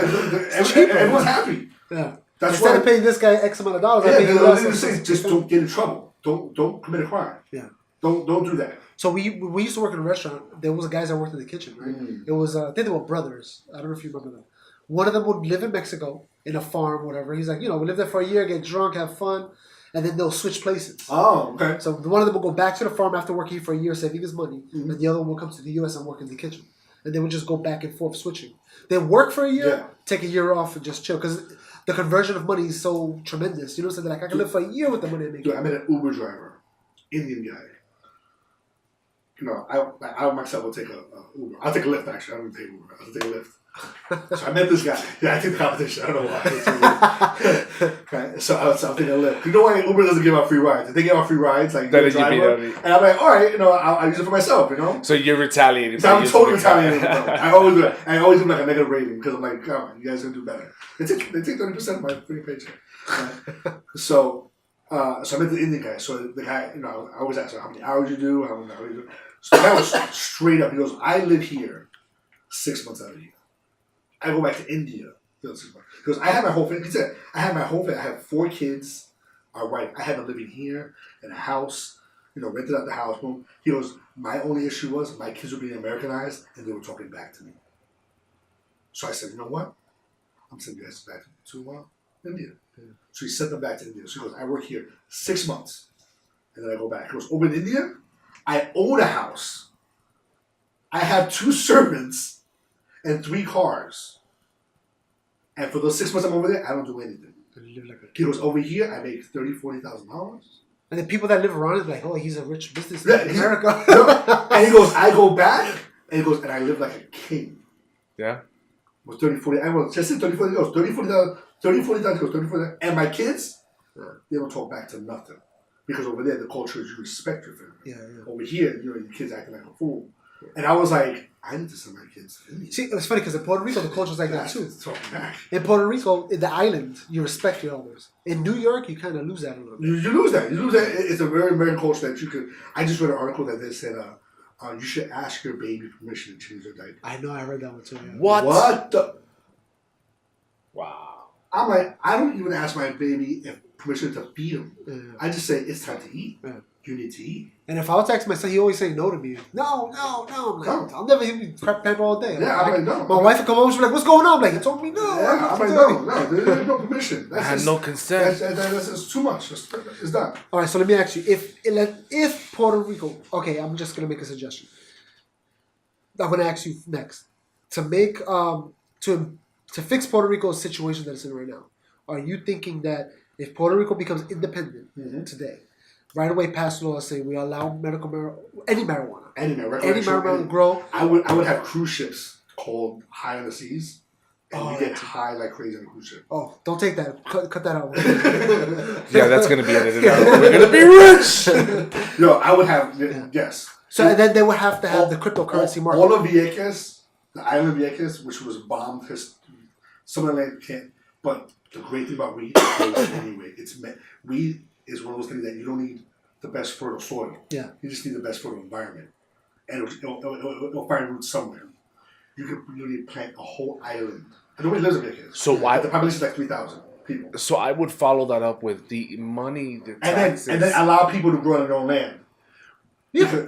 Because I want and let them, and then we'll buy from them. And then you sell it. Yeah, everybody makes money. Everyone makes money because one of the biggest problems in Puerto Rico is no one knows who owns their land. The U.S. gave the most ever aid, $55 billion to Puerto Rico, and they said they're going to use a few billion because they take a lot of money to actually put people's name on the title, on deeds and stuff. On deeds, because when it came to rebuild, they're like, the FEMA was like, I need to see that you own the land. Like, I lived there all my life. My family lived there all my life. I don't have a paper. We just live here. Yeah. And they're like, well, I can't give you money without paperwork. Yeah. What's your property line? They literally that tree to that stream to that coconut over there. And the FEMA's like, listen, we have the money. We want to give you the money, but you got to prove. And again, it was a hurricane. Most of those houses got blown to smithereens. So how are you going to get paperwork out of that? Yeah. Unless you literally carried it, unless you're smart enough, like, I'm going to keep my deed, I'm going to keep my family photos, put them with me, I'm going to go to a shelter. No, they didn't do that. They just ran for their lives. Because they didn't know, and I didn't think it was going to be that bad. Did any of you guys think that hurricane would be that bad? Hurricanes happen every year. Hurricanes happen every year. This is the first hurricane that in like 200 years that planted its butt right on top of the whole island and stood there for like an hour. And literally wrecked the whole place. So we all thought like, oh, it'll be a hurricane. Just like, there was no vegetation. I don't know. Everywhere. When it was Maria chasing after Jose, I was like, Jose's, they're crazy. You know, they start off some stuff. Jose messed up. Jose messed up. She got all crazy, and the world ended in Puerto Rico. But I was saying, like, but they're saying, and it's stupid that billions of dollars have to be used to say, Jose, you own this piece of land, or your family owns this piece of land. That $1 billion can be used to build schools. That, but it's going to be used to. This is where government waste comes into factor. And Puerto Rico's very well known for government waste. Like, they love to pay the most and retarded money for anything. Well, the U.S. doesn't fall too far. Oh, no, U.S. loves. Listen, when you say I spend $400 million to build a school, And then you go to another country and say, if I give you $400 million, what can you build me? Yeah. They tell you I can build you like a 60-story building. I can build you a campus. Yeah. Forget about a school. Yeah, I can build you that. Who would spend $200-300 million on a school? Like, oh, that's what the city does. Yeah. And we saw that with we saw that with Trump back in the day. Right? Oh yeah. So they were trying to build the ice skating rink, and they wasted money and time. Millions. Trump was like, "I'll take care of that," for half the half time, the money. half the budget. Yeah. So and it's because private businesses do it better. They have to. Because they have to save money. Governments are just spend. Because listen, when you're able to print money, like the government can print money. They can print. They say, "Hey, my checkbook," and again, our little paper money says, backed by the United States government. So it's backed by us. We're going to pay for it. Yeah. Our children are going to pay. Someone's going to pay for it. It's literally on this credit system that's so huge that it's not worth it. Yeah. But since the U.S. is the richest country in the world, our credit system is. So the idea of the debt being huge is being able to figure out how do I retain in dollar amounts what I gave back in services or goods, when Puerto Rico doesn't get anything without me taxing them twice or having a say on it. So there's no way Puerto Rico could actually pay back that debt in the current situation with the Jones Act. No, but that's why independence. That's why independence has to be in play. But again, when it like whoever the next governor is, maybe it'll be this governor. I hope it's not the mayor of San Juan because she's on Facebook. She's the most political idiot. That's the one that was on Facebook. Yeah. She was an American. It felt like she was an American. She was an American politician. Yeah, that's what she felt like. And the funny thing is, I met someone over there who was he was a colonel in the military over there, and he was in charge of the whole rebuilding process. And he said she was never in one FEMA meeting. Wow. Whatever she's talking about, she was never around for when the real information was given. Just like an American politician. Exactly. Yeah. We stood at the hotel for this wedding with all the workers who were putting up the lines, or the electrical lines. And we would see them every morning, all their trucks, 60, 70 American trucks. They weren't there. Companies shipped all their entire fleet of trucks and people. I even saw this one, I thought this guy was going to get killed. Big redneck guy with a giant Confederate tattoo on his shoulder. I'm like, dude, what are you doing here? Like, you're going to get killed. Puerto Ricans hate, like, white people. No. He's like, I'm here to do a job. We're going to put up as many lines as I can. We're contracted for 6 months to just do it. That money go they had a helicopter bringing the lines in. Yeah, so I'm like, these are the guys working every day. Yeah, and speaking to the colonel, he was the only one that was really truthful, because we're at this wedding, we're on a Junque, the rainforest, hanging out there, and I'm looking at how beautiful it is. Junque? Yeah, right? Sorry for my Spanish. He's not a Puerto Rican. This episode is not gonna get a single view. Right, so we're there hanging out at the wedding, right? On top of this beautiful mountain. And I'm looking at this gorgeous, like, tropical mountain. And he asked me, Steven, what are you looking at? I'm looking at the beauty. Like 6 months ago, there was nothing. Now it's all green and all that. Just shows you, this is real tropical island. It wants to grow. So I'm like, what are you looking at? He's like, how many lights are on? Like, what do you mean? He's like, the entire mountain's full of houses. There's only 1, 2, 3, 4, 5. And he counted about 12. So those 12 people have generators, nobody else. Yeah. So these people are living in the dark. And I was like, oh, crap. So I felt bad. I was like, oh, I'm about to get to the serious conversation. And then he tells me, he's like, straight up, he's like, you know what's the problem with American politicians? They don't know anything. He's like, 70% of Puerto Rico is that mountain. Yeah. So it's like you have flat on the corners and it just goes straight up like this. So if it goes straight, you can't, the roads aren't meant to be traveled like that. So now you're asking all these workers to put up these lines when there's no roads. Yeah. And the roads were like to be there 100 years, 200 years. They're just literally a dirt road. So how many got washed away? How many got beat up? How many roads are just missing? It's a giant pothole. And you just can't do that. That's why you have the helicopters bringing them in. I'm like, holy crap. He goes, that's why, he's like, the American government is doing everything it can to rebuild, put it as fast as it can. He goes, everyone over there, especially New York City, they don't even know what. He goes, they'll find stories that people were mad.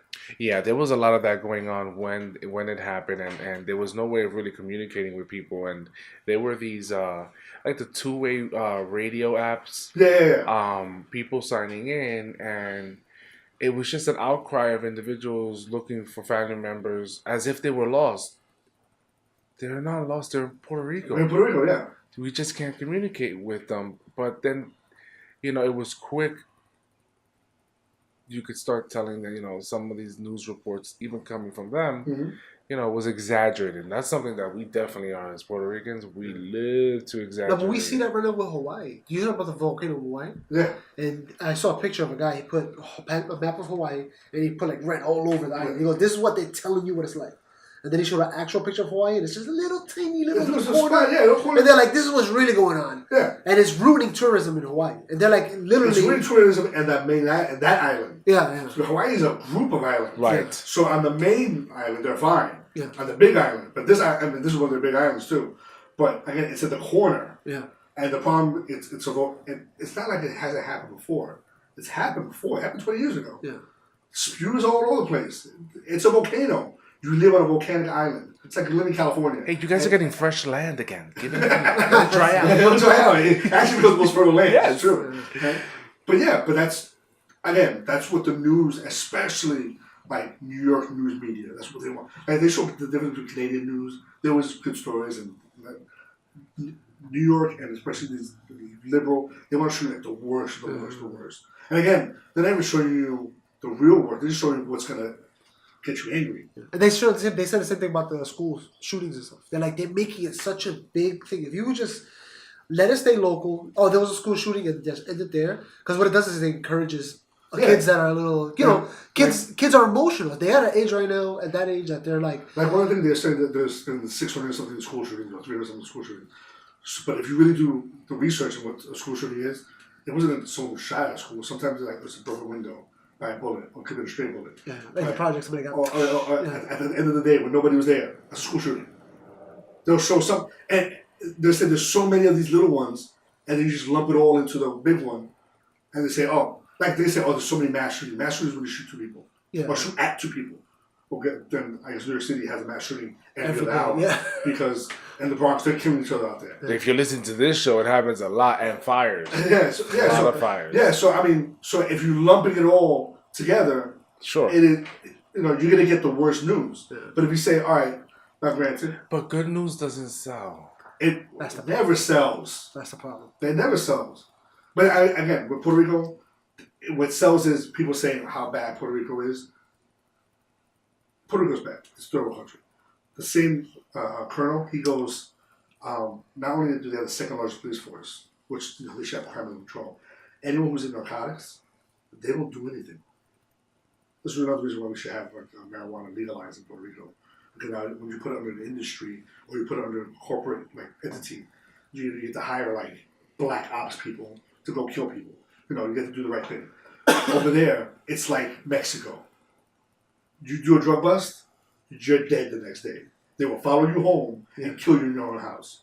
That's how crazy they are. So they just let you rock if you got drugs. Just go. So everything else, they give out speeding tickets left and right over there. You do you're a drug dealer or whatever, they don't even want to bother with you. Because, hey, you don't want to die. It's an island. You're not going anywhere. Yeah. So just to go back to what we were saying before, about the power in Puerto Rico. Mm-hmm.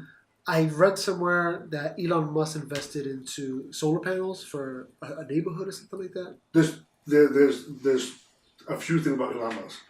So Elon Musk is one of the greatest innovators in our generation. Yeah. He's putting his money where his mouth is.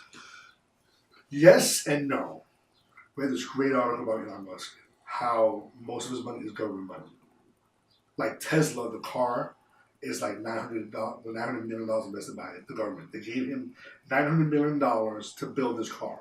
I suppose he's sleeping in his office trying to figure out the battery issue. He's supposed to have 40,000 cars done per month. That's what his goal was by this time. Now, as they said, they only launched 2,400 cars this month, or this year so far. Wow. So he made a promise of... He's way behind schedule. Yeah. Watch the table. And then he built a truck. He built the self-driving. Not the self-driving, the electric truck. That he goes, this truck is going to deliver all my parts, and then I'll start selling them. I'm like, wait a minute, you haven't even figured out your car yet. How are you going to do this truck? Yeah. But when you're getting $1 billion from the government to make this stuff, great. Now, he realizes Puerto Rico is in a special predicament that they need generators and all that. It's Trump Island.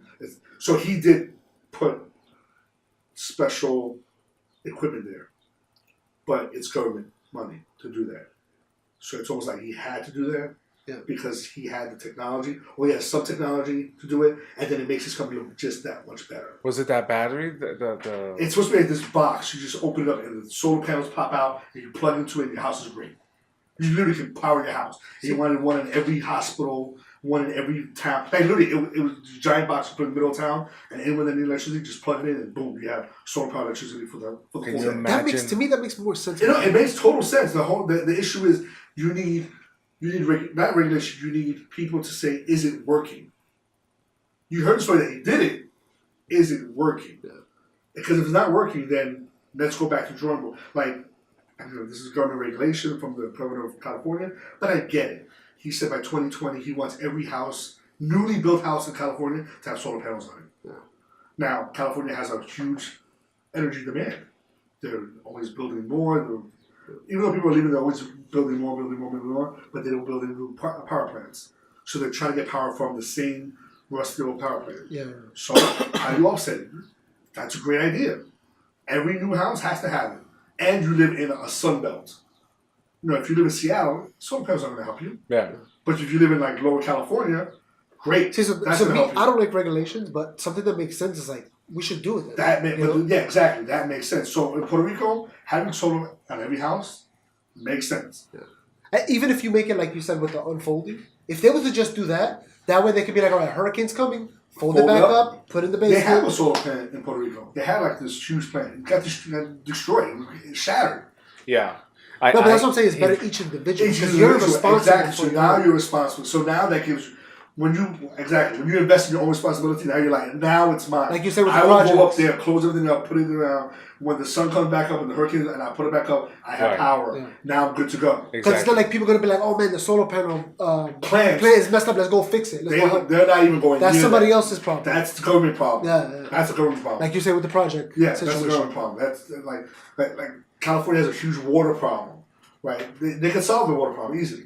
They don't want to because they're protecting this fish, so they're doing that. But that also means that they should charge less for electricity usage. No, absolutely. Right? Don't charge me as much because I'm taking accountability for my own. You're talking about Puerto Rico? Yeah. Yeah, I'm talking. Well, if you have solar panels, you don't got to pay for nothing. No.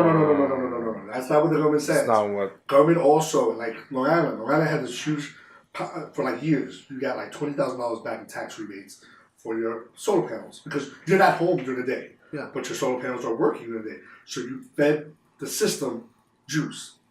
Now they said because it works so efficiently and you're not paying the electric bill, now you got to pay a bill to keep it up. Money. So you're like, wait a minute. Wasn't I got to the pay whole you to point? keep up? They're like, yes. No, but I'm saying if Puerto Rico was to be its own entity, like its own island, Yeah. we don't have to. I mean, probably to offset the debt, they might want to do that in the beginning, but they can phase it out. They could if it's done right. Like no. Because think about the prosperity Puerto Rico would have if solar panels, marijuana industry, the Bitcoin industry, and then with the table. my bad, and then also the like travel, vacation, Yeah, what do you call it? Tourism. Huge tourism. That's huge. Yeah. That's huge for Okay, Puerto Rico. so I great that you went to this point because going independent, legalizing the marijuana, which automatically boosts the tourism industry, which is pretty much the only thing Puerto Rico has. Just with the taxes earned and the profits gained on marijuana, I would take those funds and offer build the most state-of-the-art campuses and hire offer the highest paying salaries to professors to come in and spend all that money on education. Because that's one thing that Puerto Rico definitely doesn't have. Well, that's what they're doing in Colorado. All that weed money It is paying is their the whole worst school. in Puerto Rico. Well, it's the worst when it comes to public education. The colleges are doing well. They have one of the best medical practices. They have. But I would continue investing, make it appealing for these high-end educators to come in and educate the Puerto Ricans. Then start building the conversation on what to do next. It's like pay off that debt, invest in education to then educate the future generation on what to do next. What then happens? We live out these years, we pay out these debt as an independent, then what becomes of us? Can we sustain ourselves? Where do we stand in the world market? And our biggest and one of the other Cut biggest that things Jones Act. is to be. Listen, when you become independent, the Jones Act goes out the window. Right. Yeah. Right. And then only that, they pay us taxes. We don't pay them taxes. Yeah. It goes the other way around. Yeah, the second biggest thing is to start trade with all the other islands in the area. Yeah.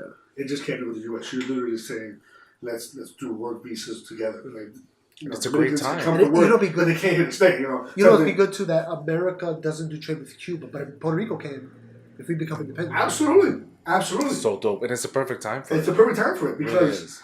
again, I mean, Cuba is its own thing, and I don't like the dictatorship like that. I hate that it's communist and all that. But it is a time. It would be the perfect time for Puerto Rico to be like, we're doing personal commerce with Cuba. You know how many Americans will come to Puerto Rico just to fly to Cuba? Yeah, absolutely. Because they can't fly directly, so they will come to Puerto You Rico. go to Canada and fly down, or you go to Puerto Rico and fly across. That's why it has to be in phases. That's why going independent and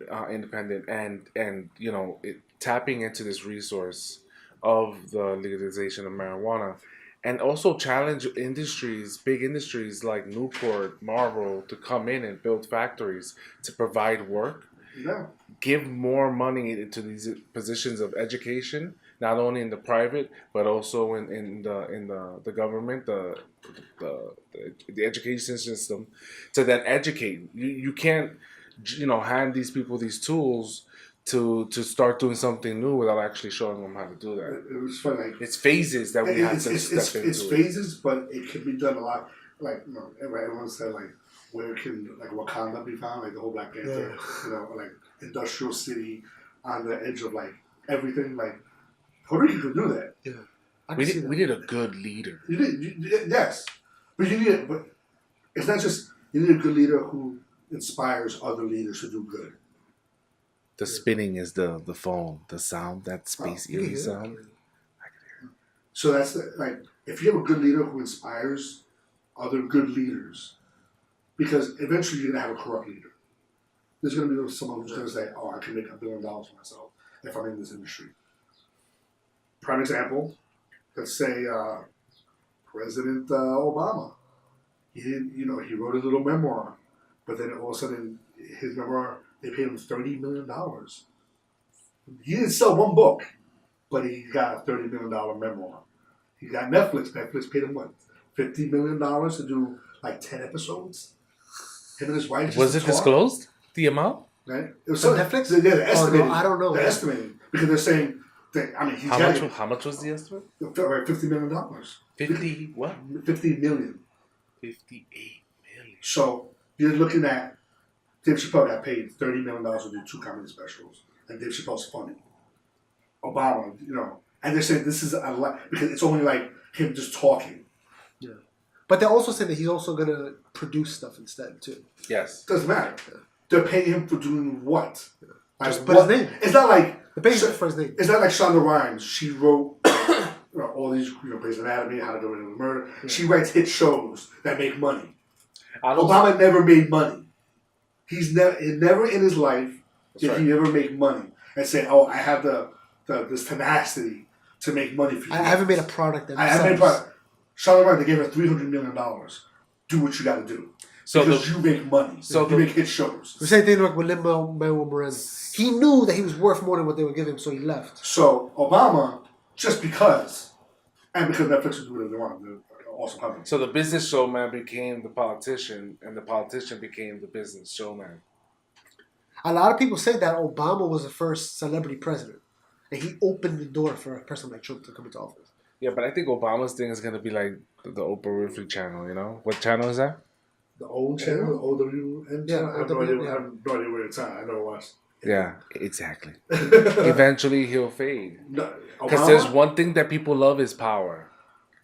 And when you lose that power, your opinion is just like... But listen, when the world... Woulda, coulda, shoulda. Listen, when you win the Nobel Peace Prize and all you did was get elected, doesn't that show you how the world views you? Yeah. It's a higher light. And now Trump, even though he canceled the meeting, I think the meeting's going back on. But let's say Trump actually Is it back on? It will go back on because I think he did it as a ploy to say, you know what, if you're gonna cut the meeting first, I'm gonna cut it first.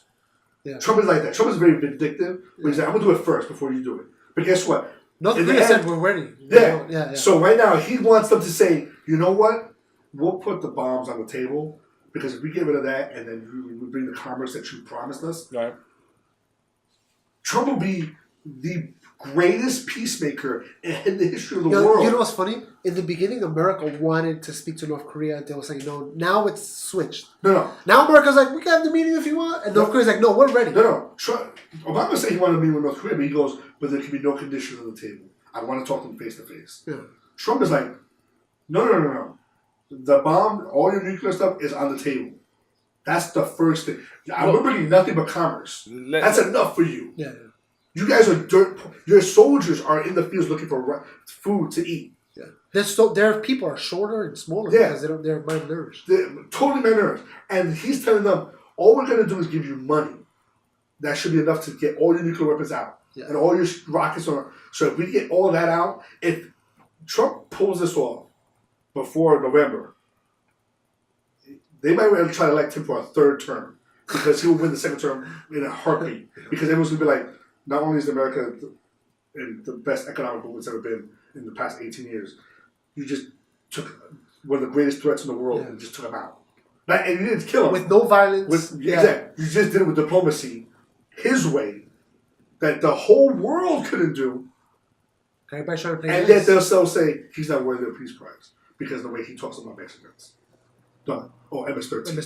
MS-13, as we just... Yeah. No. He'll talk about Mexicans. He said all those illegal Mexicans that come across the border. He said, listen, there's plenty of legal Mexicans that come that he has no problem with because they're legalized. Right, and the irony in that situation is that the MS-13 primarily targets its own agenda, its own gang war. So they're basically going at Trump for going after the people that are attacking their own. Yeah, but their own. Yeah, but they're attacking. They're like, those people that are killing you, they're animals. They're like, you can't say that about us. They're killing you. You can't say that about them. They're the ones killing us, but no, don't say that about them. And that's what they over there, and where the government has no control of certain areas because MS-13 is such a prominent force. You know, that's the sad part that no one's saying that. Like they're saying that, oh, they're from Honduras, MS-13, or Venezuela, whatever Latin American country they're from, and they're saying not even the government can control them or stamp them out. Yeah. But yet, when they come over here, they try to pull that crap over here, and our president said they're animals. They need to be taken out like an animal. Because if you're torturing people, if you're killing people, if you're burying them, literally chopping a girl's head off and stuff like that, and that's in Long Island. We don't even talk about something happening in California and Texas and Arizona, where they're more prominent, and yet he won't win a Nobel Peace Prize. So they'll call him the most computational president. He's doing something right. That's where it is. So, which I hope if it does happen, we'll see what happens. I want to stick to this point and go back to the fact that you said you wore that shirt. In this topic about Puerto Rico, I've spoken to individuals and said, what do you consider yourself, Puerto Rican or American?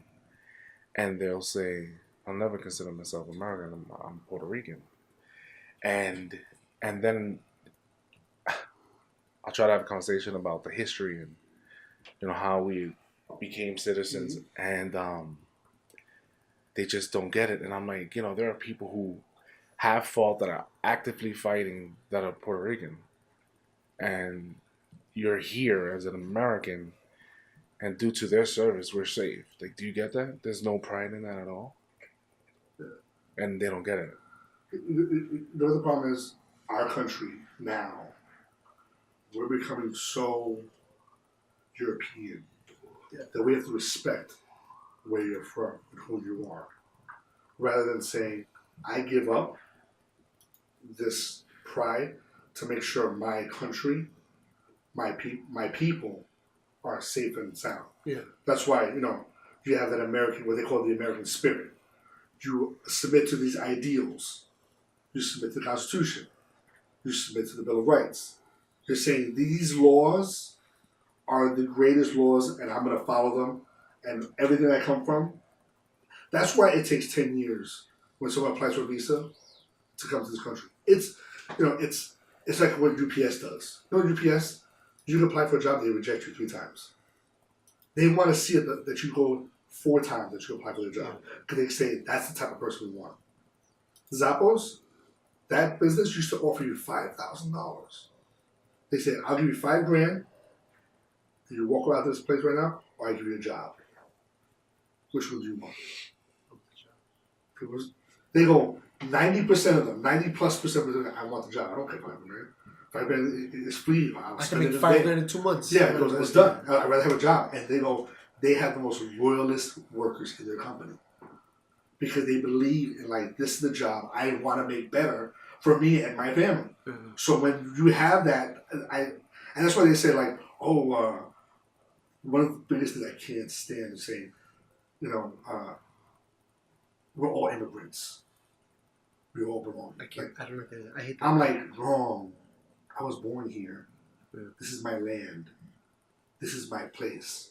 The law of the entire world says where you are born is where you are affiliated with. Yeah, your citizenship. That's your citizenship. The only time it changes is if your parents were born in another country and they bring you back to have you naturalized. Because they were born in America, you were born on vacation in Australia. Yeah. Right? They'll give you Australian citizenship, but you say, no, I need to get my child naturalized. I want dual citizenship. Yeah, because I want them to be Americans. Right? You can get dual citizenship. I heard Russian people do that. They do it all the time. Yeah, do it all the time. So the biggest issue is that when people say, oh, we're all immigrants, like Cuomo, we're all immigrants. No. I am an American citizen. I hold my values higher. And those people who wait 10 years, 15 years, and do the right thing, they're putting that American dream, those value systems, so high that when they get here, they don't mess up. Yeah. They keep it so proud. But then we have people who come here and they'll wave the Mexican flag, say this is our country in Texas. Yeah. Are you nuts? Are you? You have to have pride in your country, but this is not Mexico. This is America. They say, oh, you stole that land. No. It's called manifest. Indians were killing Indians for land. So the Vikings literally destroyed all of Europe, and they were white people killing other white people for land. The Muslims came across the greatest army that ever came in to wipe out more people and to take over more land. Do you know who that was? Do you know who the greatest army that took over more land than any other army in the world? Genghis Khan? Genghis Khan. Yeah. Literally took over more land than the Roman Empire, which swept across. And Mongolia is a small little country. Yes, it is. And they destroyed. If you see it on the map now, you're like, that little this whipped China's ass and went straight all the way to Rome, and Rome had to bribe them to stop. Yeah. In fact, China built that wall because they were so vicious. They would just wipe out people. They wouldn't say, "Oh no, live under my rule. You're better off dead." And we're just going to kill you. We're going to kill you, man. We're going to rape you women. And we're going to take everything. Burn everything down. And he was the only one, and literally from one of the most mountainous regions in the world that has nothing, and went across all. So you imagine going to Rome, to the pinnacle of civilization, and they said, the Pope had to be like, I will give you all of our treasure in our vaults, all the gold you can take. Just stop wiping out our people. Yeah. They did it a few times in history. They did it with the Vikings. They did it with the Mongolians. They did it a few times. That they had to stop them because they're so powerful. You ever heard of Dan? And with no agenda. They just wanted to kill. Yeah, you ever heard of Dan Carlin? Dan Carlin. Hardcore History? Yeah, I heard the show. Yeah. But he has a podcast. I think it's 3 or 4 episodes. He talks about the Mongolian history. It's insane. My friend Josh Perea, he did one of best stories. Damn, I haven't talked to him in man long. Yeah, he's like, Mongolians, they ruled the world at one point. And if it wasn't because there was no succession of power, it's because that's why they failed. Rome, you have the next pope and stuff like that. Or the Vikings, they have the next leader and all that. Even Alexander the Great, he didn't appoint someone, but the next 4 leaders divided the kingdom up to 4 things, and one took over everybody. And if you had a succession of power, there's a way of doing it, of having a peaceful transition. He did it. He was like, look, I'm going to kill everybody, and then he just died. and that was it. And the whole kingdom came crashing. Everybody's down. went back home. Right, everyone went back home, and Mongolia is still the small little country about this big.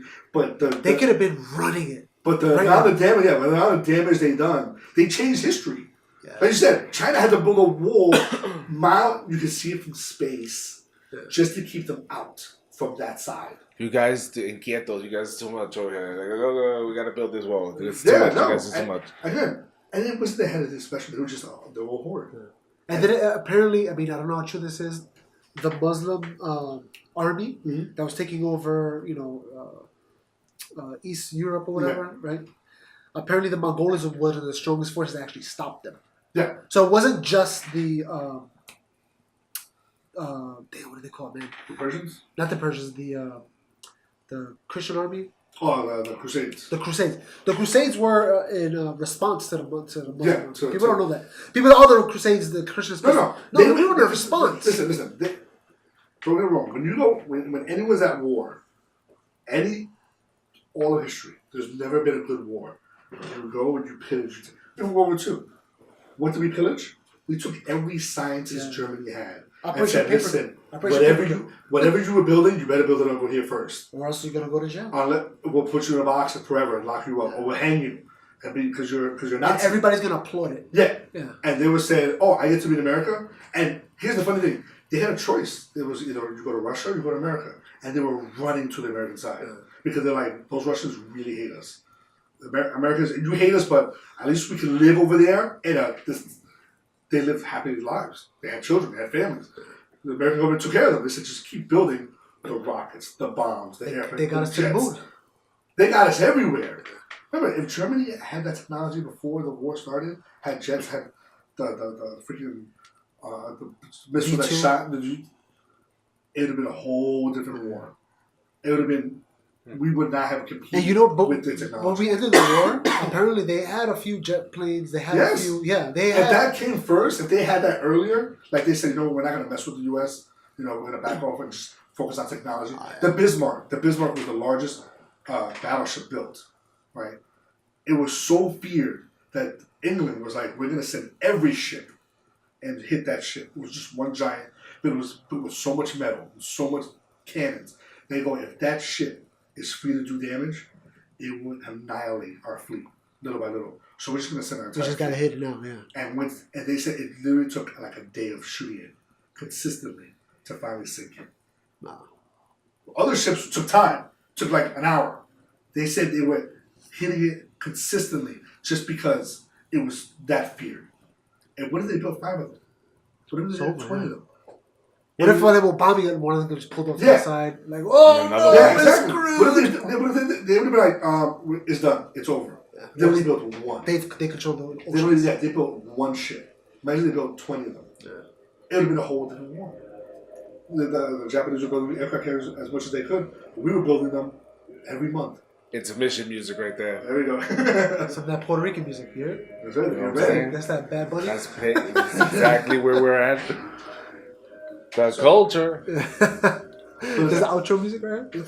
Puerto Rico has a decision to make. Like every time they do the vote to become a statehood, you know who votes to become a statehood? The young people. Yeah. It's only like 50% of the population because the rest of them left.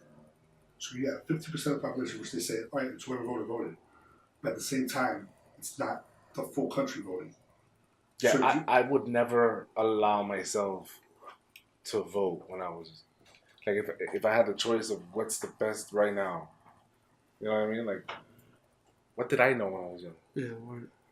Yeah. So nothing. So 50% want statehood. They want that U.S. I know nothing now. Imagine when I was. But that's the whole point.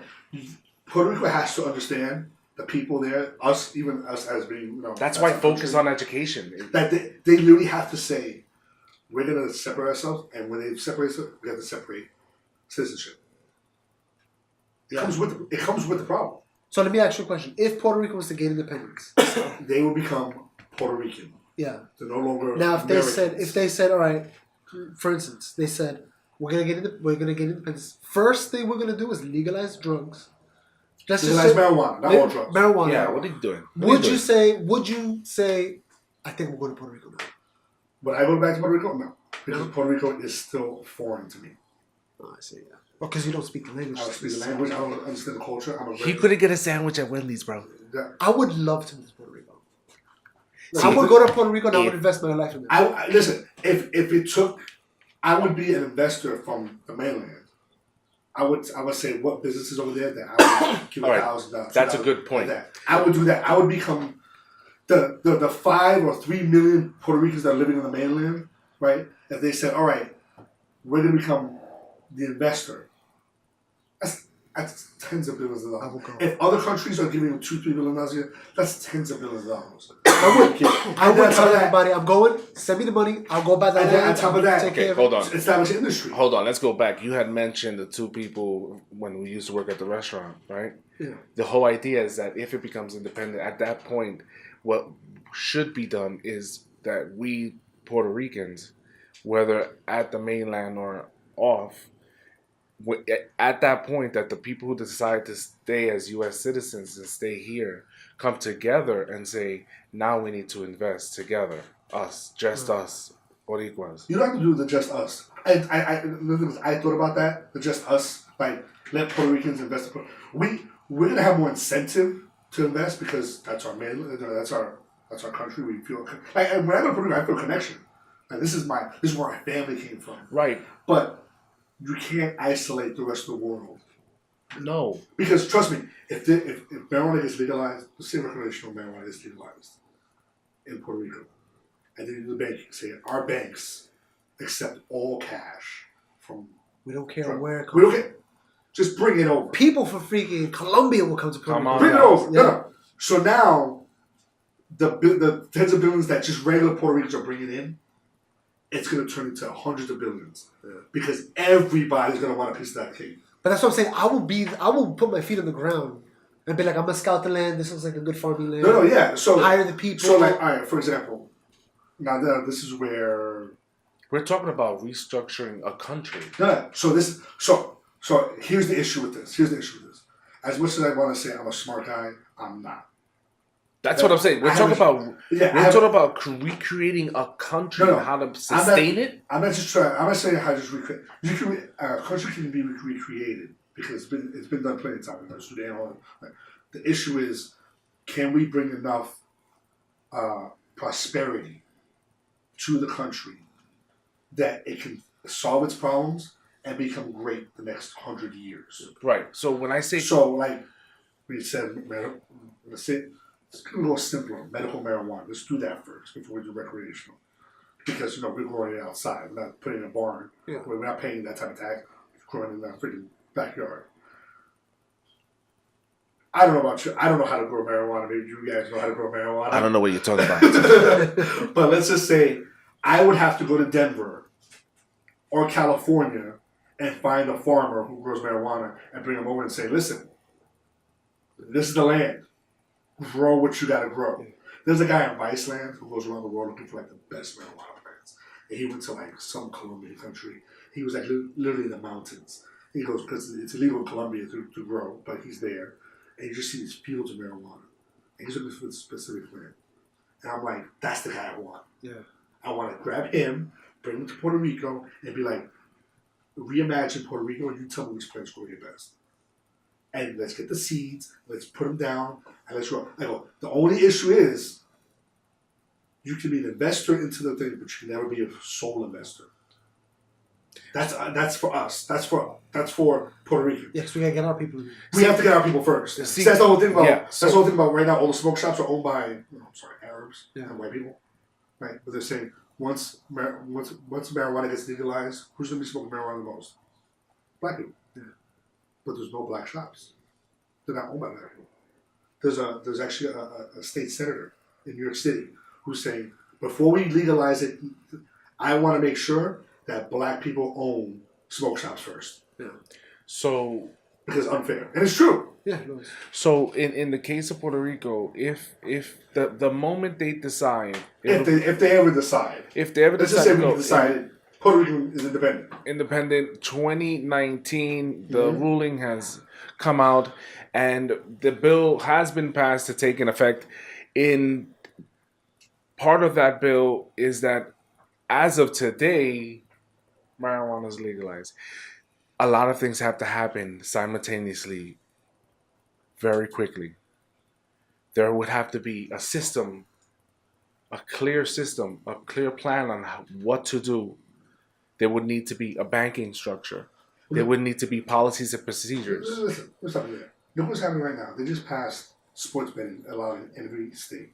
Yeah. No longer in Vegas, sports betting allowed in every state.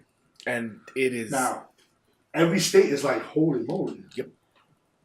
They're literally in rooms right now, like how we're talking, putting laws together saying who gets paid what, how much does the state take, how much does the city take, like if the best place in like New York City, does New York City get that tax? Didn't New York like put a hold to? Yeah, because we don't know what the law said. But they were like, hold on, let's take a minute, because Las Vegas has been doing it for years. Right. But we don't want to use Las Vegas as the template. Right. We need to do it a whole other way that the cities get their money and the states get their money. Everyone's going to be happy. For example, we have 8.6 million people living in New York City. That means there's going to be more gamblers here in New York City than upstate New York. Yeah. So if you make a bet upstate gets their money.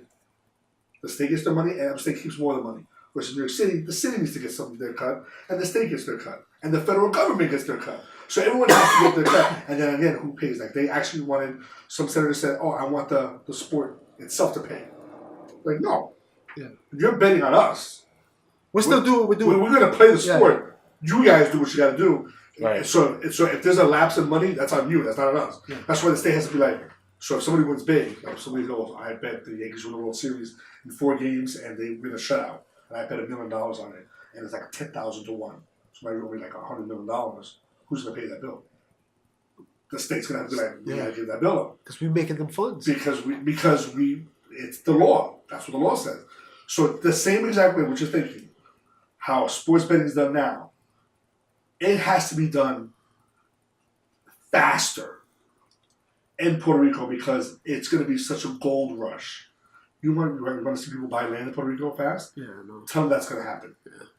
And not hotels, just to grow fields of marijuana. That's what I'm saying. I would love to go down and just be part of that. That's why I say we would have to send the brightest minds out there. You'd have to and entrust that they're going to monopolize on the situation that in right the best now interest of Puerto Rico. In the best interest of exactly, but not sell out the land.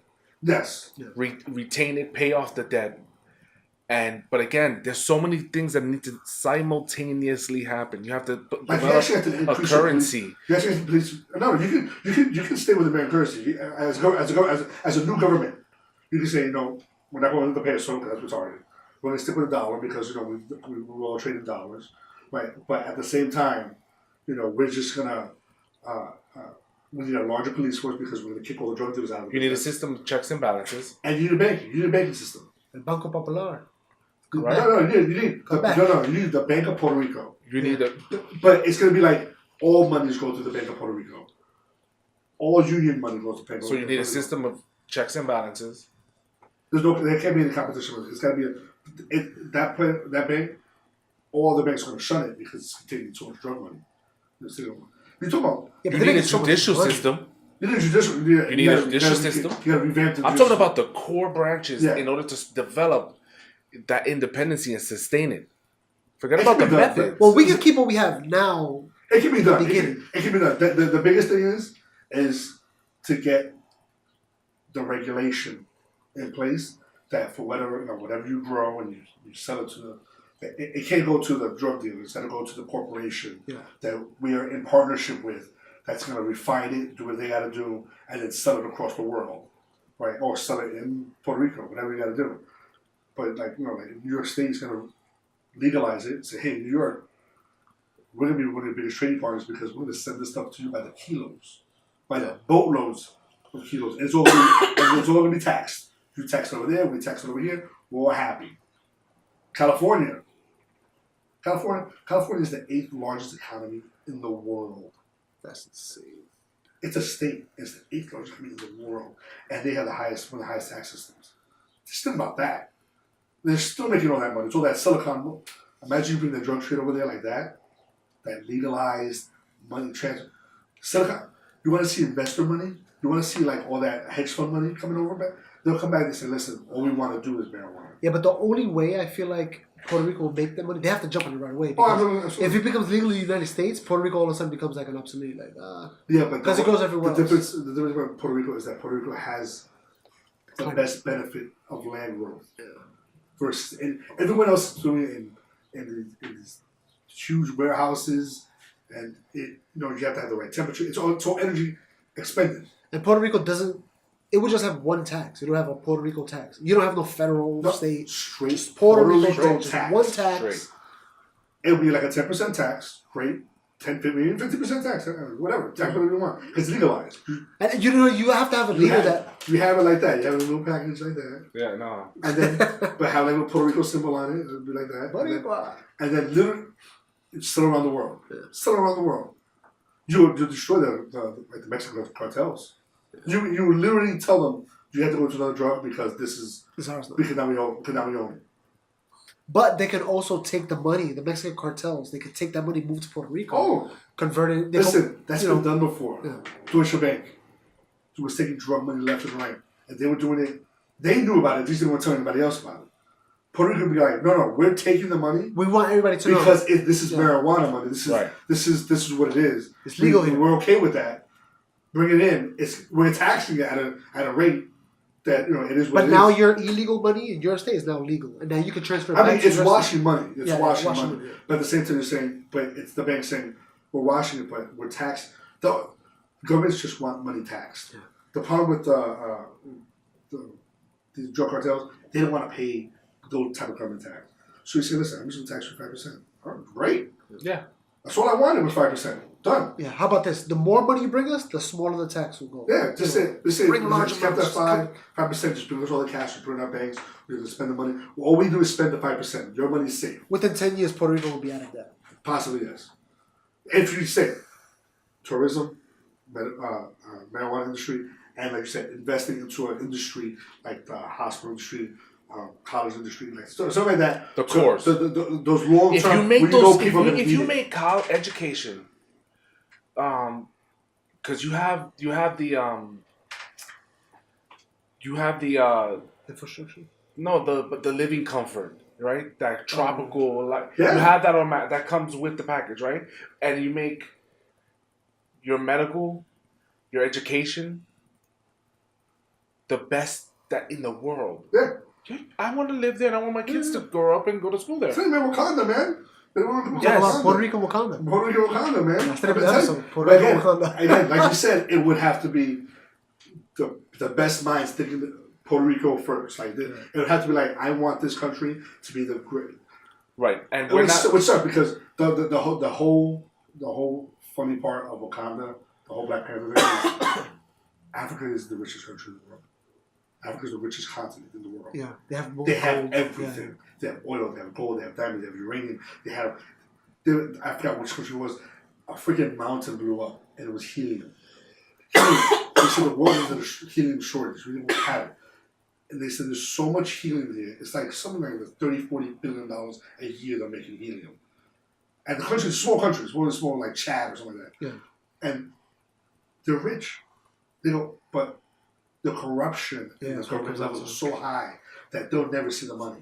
The people will never see the money. Is that they're tribal? So they're like Yeah, they got they'll the never groups see- that fight each other exactly. constantly. Puerto Rico has a chance because it's only one people. Yeah. We don't share with anybody else. There's no like Puerto Rican up, Puerto Rican north.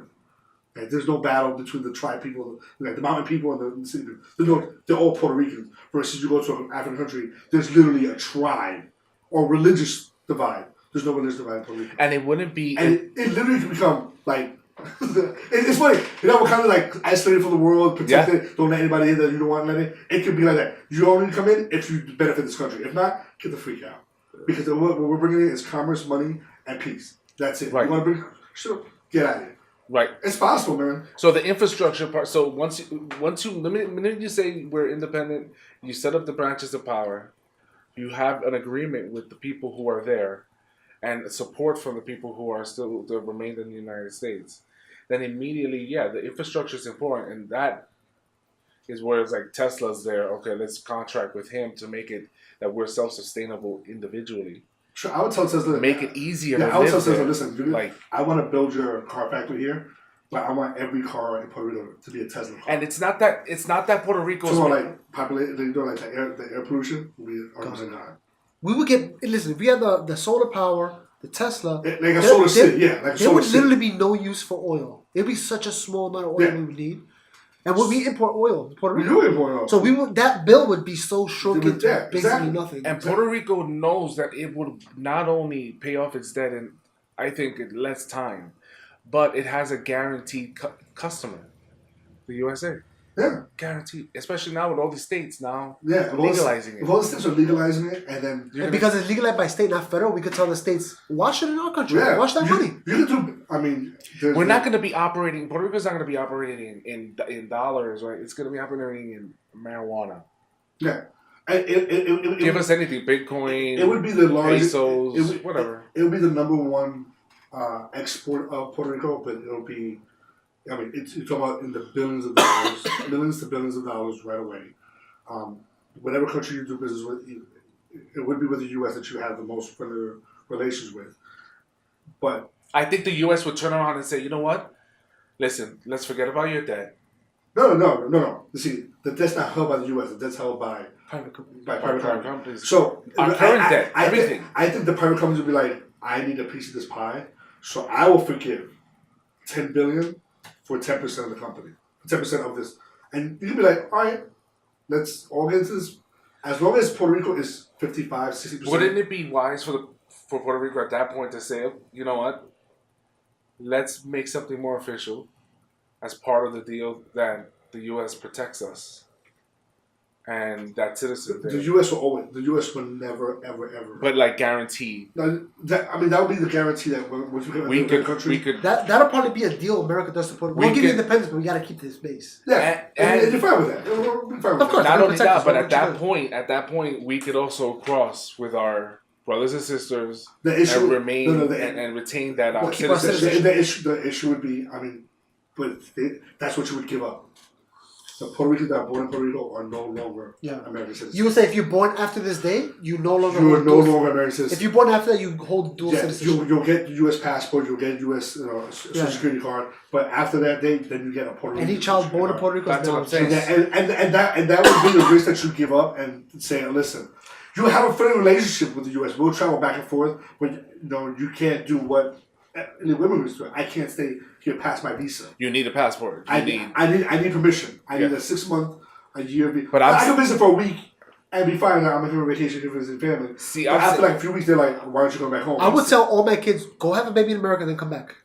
Then you'll be like, exactly the rest of the world. That's what I'll do. Yeah. I'm an American citizen. My wife is pregnant. Right before we come back to America, after the baby, go back to just live here and just do business in Puerto Rico. Yeah. I bring the money back and forth, and then you'll be fine. Yeah.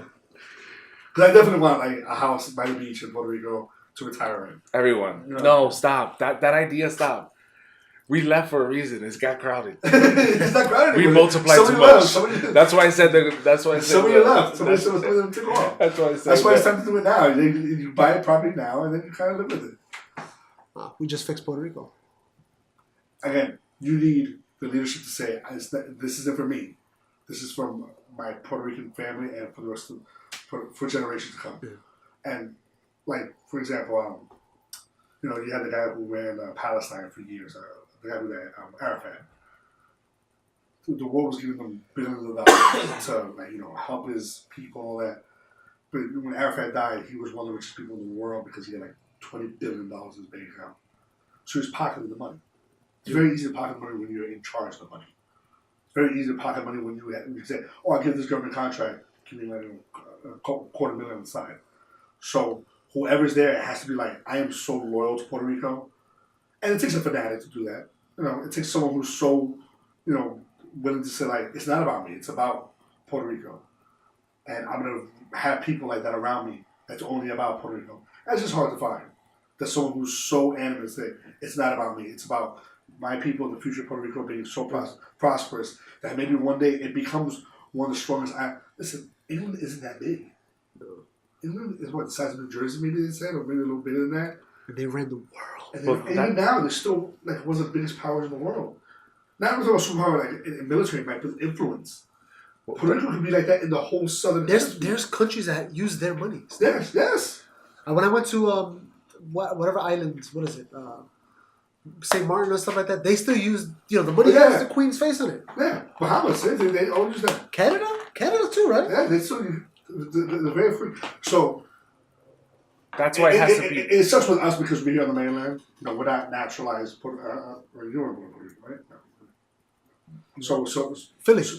So you're born in Philly? Yeah, we're Philly. No kidding. Yeah. That's why you're so gangster. You too, right? You're born in Pennsylvania, something? Yeah. No way, really? I know that. No, we got to use. Pennsylvania. That's what you always feel when you go back to Pennsylvania. I might actually be going there. You go back home. For what? I need clothes. To celebrate Puerto Rico. To celebrate Puerto Rico's future. Because that would be when this airs. Right?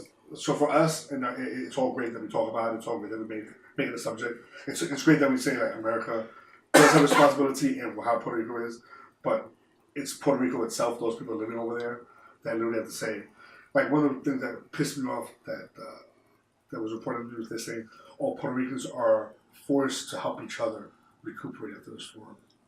I'm like, you're supposed to. Yeah. That's your neighbor. That's your land. How is it you're forced to? So let me ask you a question. So we saw we these group of philosophers and PhD holders.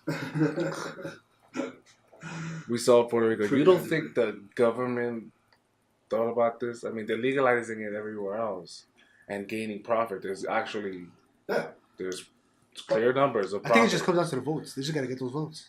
And right now, Puerto Rico's in a place right now where they didn't think why about it. hold on to this if it's a big debt, right? A burden. Because Puerto Rico is also the number one trading partner of the U.S.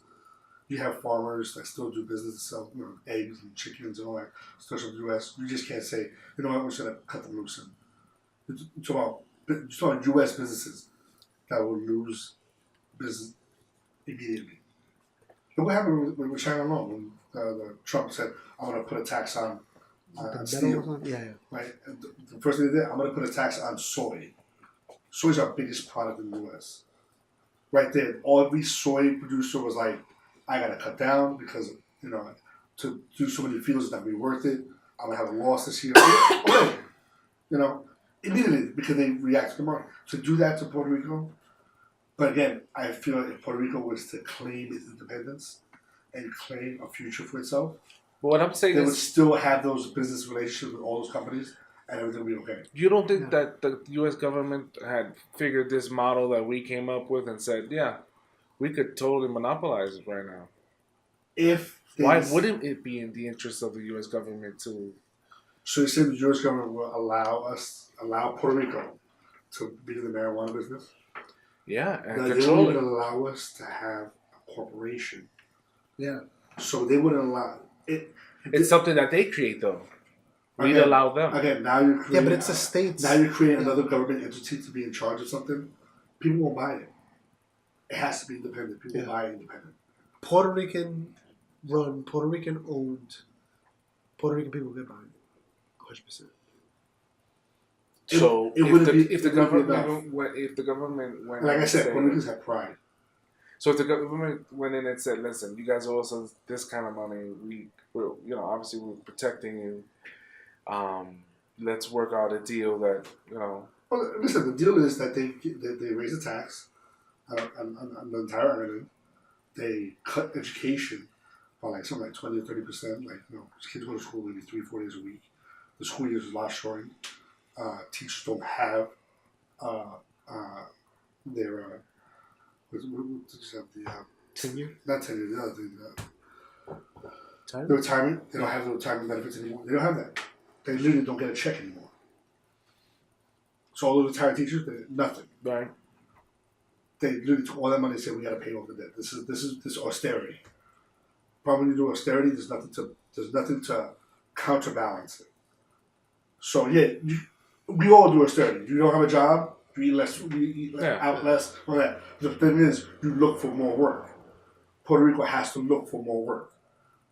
Just look at what the Times are telling you. It's going to be Bitcoin and finance. It's going to be medical marijuana, recreational marijuana, and crop growth. Because you can grow that in Puerto Rico very easily. So and then, like you said, if we get into an industry like the medical field, maybe we have the best cancer treatment in the world. Maybe we cut through all the red tape and say every experimental cancer treatment that the world has, we'll put it in Puerto Rico. Yeah. Because we have the hospitals.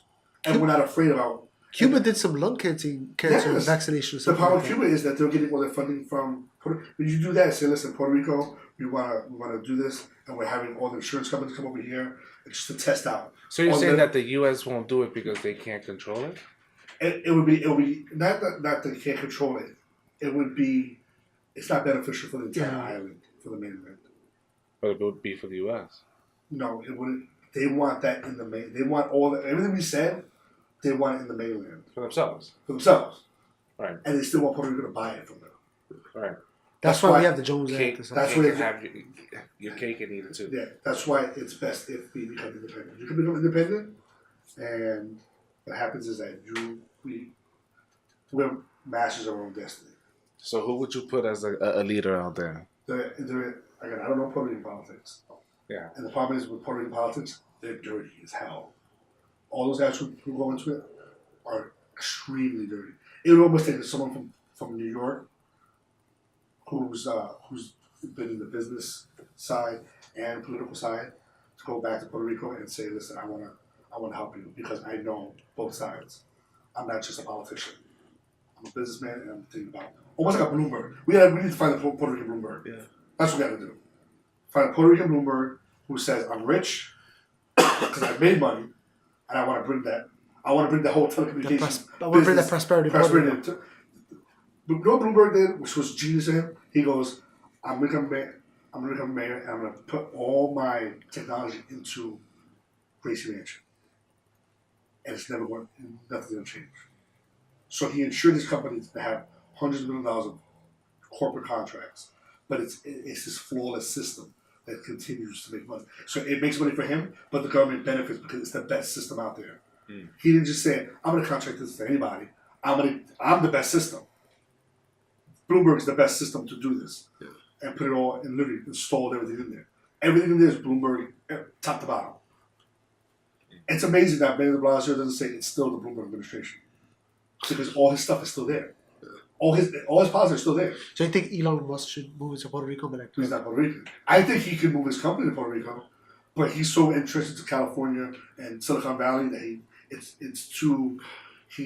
he has to be there. Yeah. Because he has to be there. But I think if he was to do an offshoot and say, listen, I want to build a solar city and I want Puerto Rico to be my solar city, I think he'd bring that. Or if he was to develop solar cargo ships.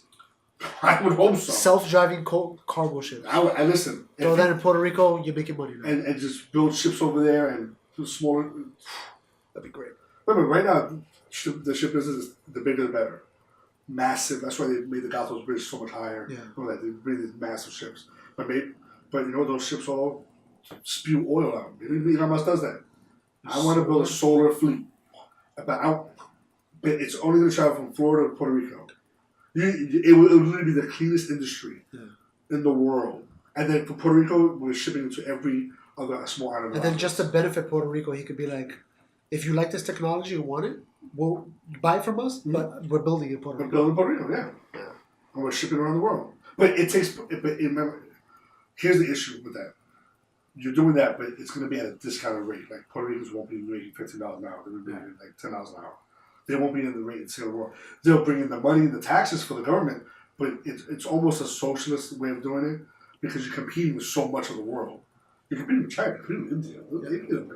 They're 15 cents an hour. They don't crap over there, right? So we would have to be on the cutting edge. Yeah. And like you said, right. Education. We have to build. We have to build scientists in the solar industry. Yeah. And Puerto Rico would have to be like all the universities, or it would be like the University of Solar Power. Yeah. And like get every smart mind in the world, but like just keep doing it. Develop better. There's the guy who did That's what I'm saying. That would make our passport. What's that guy called? Red Bull? One of the highest ones. 5 Hour Energy. Okay, yeah, he's a billionaire. Yeah. Indian guy. Right. He's so rich. This guy.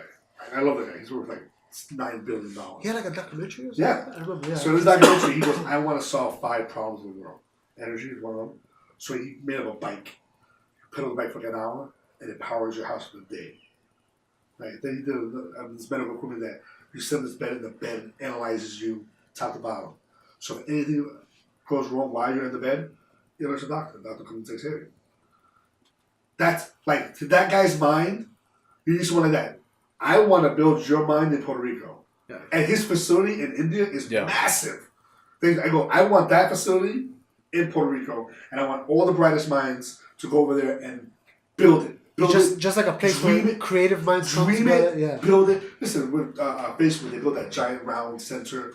Again, it's to do the same thing. But I'd be like, in Puerto Rico, because I think we do have talent. I believe we have talent in Puerto Rico that they want to. Puerto Rico at one point was a leader of robotics. But, you know, Japan always does something crazy out the box. You got to do that. You got to say, we're putting every mind into this. And just, our kids are thinking of coding. Yep. That's the what norm. I'm saying. Yeah. That ensures your generations. Yeah. That's the norm. You have to be cutting edge. That's the norm. I would take that, I don't know if it's retired now. It was the second largest satellite dome. I would turn that into the most state-of-the-art university in the world, where the scientists are just in the science. It's just insane. Same thing with the hospitality, because they're like, the hospitality. The hotels are. The hotels aren't great, so you go into Miami, into all these places. See, those creators who make these giant hotels and all that, like Atlantis and all that, rebuild it, because guess what? Cuba's getting all the tourism now. And Cuba was isolated. Everyone just wants to feel what Cuba has. Cuba has like a 60s theme to it. Exactly. But you can build like all this stuff in Puerto Rico. So it's so easy. It's not this current generation that would have these skills and this knowledge, but because of the tourism, immediately this current generation that Wendy's employee, slowly she'll learn English because it's available immediately. There are courses for them. It's a step for them to help the next generation get into the dopest schools you could get in the world. Yeah, listen, I have a cousin. She went to the University of America West, or University of Ponce, and when the hurricane happened, she moved upstate, and she went to Cornell for 6 months. They said, "Listen, you're smart enough. She went to Cornell for 6 months, and after she did Cornell, she went to Tennessee to do an internship, and she's going right back to Puerto Rico to finish up. They have education out there. They have it. We just gotta build on what's there, and make it better, and make it to where it becomes an envy of the world. You're telling Cornell Medical Center over here, we want to build your medical center in Puerto Rico because we want not only the patients over there to be doing well, we want the world to know that that's the best place to go to get the best care. Everyone's competing with each other. It's time to do that. Yeah. But you got need leadership to do that. And listen, there's plenty of companies that are going to want to invest. There's trillions of dollars. The American economy makes $14 trillion a year. Trillion. Yeah. I would get Google in there to do that whole. Was it Google or Facebook that was doing that whole internet over the sky? That was Facebook. Right. Facebook had the plane that was going over Africa to do it. It was just it's like solar power. The solar power, yeah. Offer the most that the technology is so advanced that tourism it's integrated so much that it's not fake. It's not stores and shops. It's just a culture. Kids going up to school in the morning. And us talking, I could totally envision Puerto Rico being like a tropical, beautiful oasis where it's like you go to Puerto Rico, it's like, you just see kids getting on a transport that's solar and they're going to school, and you rented a B&B and you're just hanging out looking at the ocean. Solar buses, solar bikes, and you're there for a conference at the train university. system on the ground, the Elon Musk is building. Oh, he wants to build that bullet pill. That bullet thing in Puerto Rico, you go from one side to another in 15 minutes. So the last time I was in Puerto Rico, we went to my cousin's husband's family side in the west, and he showed me, because of this really flat land, he showed me that there's a blimp that the government has that goes up and surveys the land and just scans, takes photos for marijuana crops. It's so controlled. Supposedly the aliens one day shot it down, they had to put a new one. What? Also, the aliens came to Puerto Rico. Yeah, and they had I was just like, my people. My people. Always love a good story, right? Everything is a conspiracy. So Yeah. But it will take the Puerto Rican people to say this is what we want, and try to get them to agree on one thing. I know. Just to do independence. And somebody said it was because we're spiritual in a way. So it's wAKANDA, bro. Yeah. So no, but that we're spiritual and like we don't, let's not make decisions, karma, just let it be. It's a very laid back culture. To do that is to say like, not only do I want my children to be successful, I want my grandchildren, but it's like I just want only Puerto Ricans to be successful, and I'm gonna do it till I die. I'm gonna work that hard. That's not sorry. That's hard to find in a regular person. Yeah. In Puerto Rico, I go out there. You see the hustlers out there, the ones who like own restaurants and they'll do they sell cars and you see them. For the most part, it's a very like it's what's given. Right. It's gonna take a time, and not like right now where they're saying, "Oh, we're hurting because so many austerity cuts." You're right, it's gonna hurt, but guess what? When it hurts you, are you doing what to do to get better? Are you pushing back? Are you pushing back? Yeah. Are you fighting? Not fighting against the government. Are you fighting back what you have? Yeah. What your assets are? Yeah. Education is online. All of education is online. You can give a kid an iPad and you can teach them math, science, English, in every language in the world. You just gotta make sure they're dedicated to it, and they can learn everything. They can learn coding for free. Don't pay for anything. So it's up to each individual person to say, I'm going to be better. If you're listening that's why to this, net neutrality is going to happen because of that comment right there. Yeah, because they want to stop that. They don't want that. Free education? I'm learning how to do, obviously I suck at it, editing and all this other stuff, but all online. I'm not going to no course. I do the same thing with Photoshop. All the things I make there, I learn all about myself. Yeah, everything's online. You can learn any language you want. You can learn dead languages. You can learn freaking Latin. No one talks Latin except for the Vatican. Yeah. You can learn that online, become affluent. For free. For free. You can teach a whole, all you need is Wi-Fi. All you need is some type of internet connection. You can tell every Puerto Rican kid, listen, school got closed, but guess what? We're still going to school in the house. Yeah. And we're going to learn this way, and we're going to push you and drive you. That generation of students that do that, they'll grow up so intense that they'll be like, I'm going to make this better. They're probably the most wanted CEOs in the world because right. They said the most successful people in the United States are people with the immigrant mindset. Yeah, so saying I came with nothing to build something. Yeah, because if they came here, they had a drive to begin. They had a drive. Yeah. They had a drive. It was a 5-10 year drive to get here, and now that they're here, they're not going to waste that opportunity. Yeah. Americans don't have that. We're here. We give it to us. We own it. With a welfare mindset. We own it. This is my land. I deserve it. I deserve all of this. Those people. That's why they said it's very important that we do bring those people here. The only thing is that when our government figures say it's okay to bring those values here from your country. Yeah. That's where we have to draw the line. No, it's an American value. That's the most important. Yeah. We want you to succeed. Americans succeed. Not to be. That's why Europeans went to other problems because they brought in a few million people from the Mideast. Those people have been living that way for generations. Yeah, but also those people didn't come. Those people didn't come because of a drive. No, they came out of fear. That's what I'm saying. Like, they're a different set of mentality. When they showed up in Germany, they said, "All right, I'm going to establish what I have, like my house and all that, but I'm still living the same way I lived in Syria. I'm still going to smack my wife." Yeah. And you're talking about thousands of people in the same area doing the same thing. Doing the same. That's why they said the cops don't go to their areas because they run their own way. Yeah. It's almost like, how am I going to do that? How am I going to go over there and tell people that live like this for generations to do what I say in the country when they just walked in? Yeah. Literally just walked in by the millions. Yeah. That's why I got it with Trump. Trump's like, oh, I'm putting a stop to this. I'm going to only allow 500,000 people to come in per year because I think that's going to be the good cost of people becoming American citizens. And then everybody else, even DACA kids. Sorry, those kids that all I know is the U.S. You're right, but you were born somewhere else. Yeah.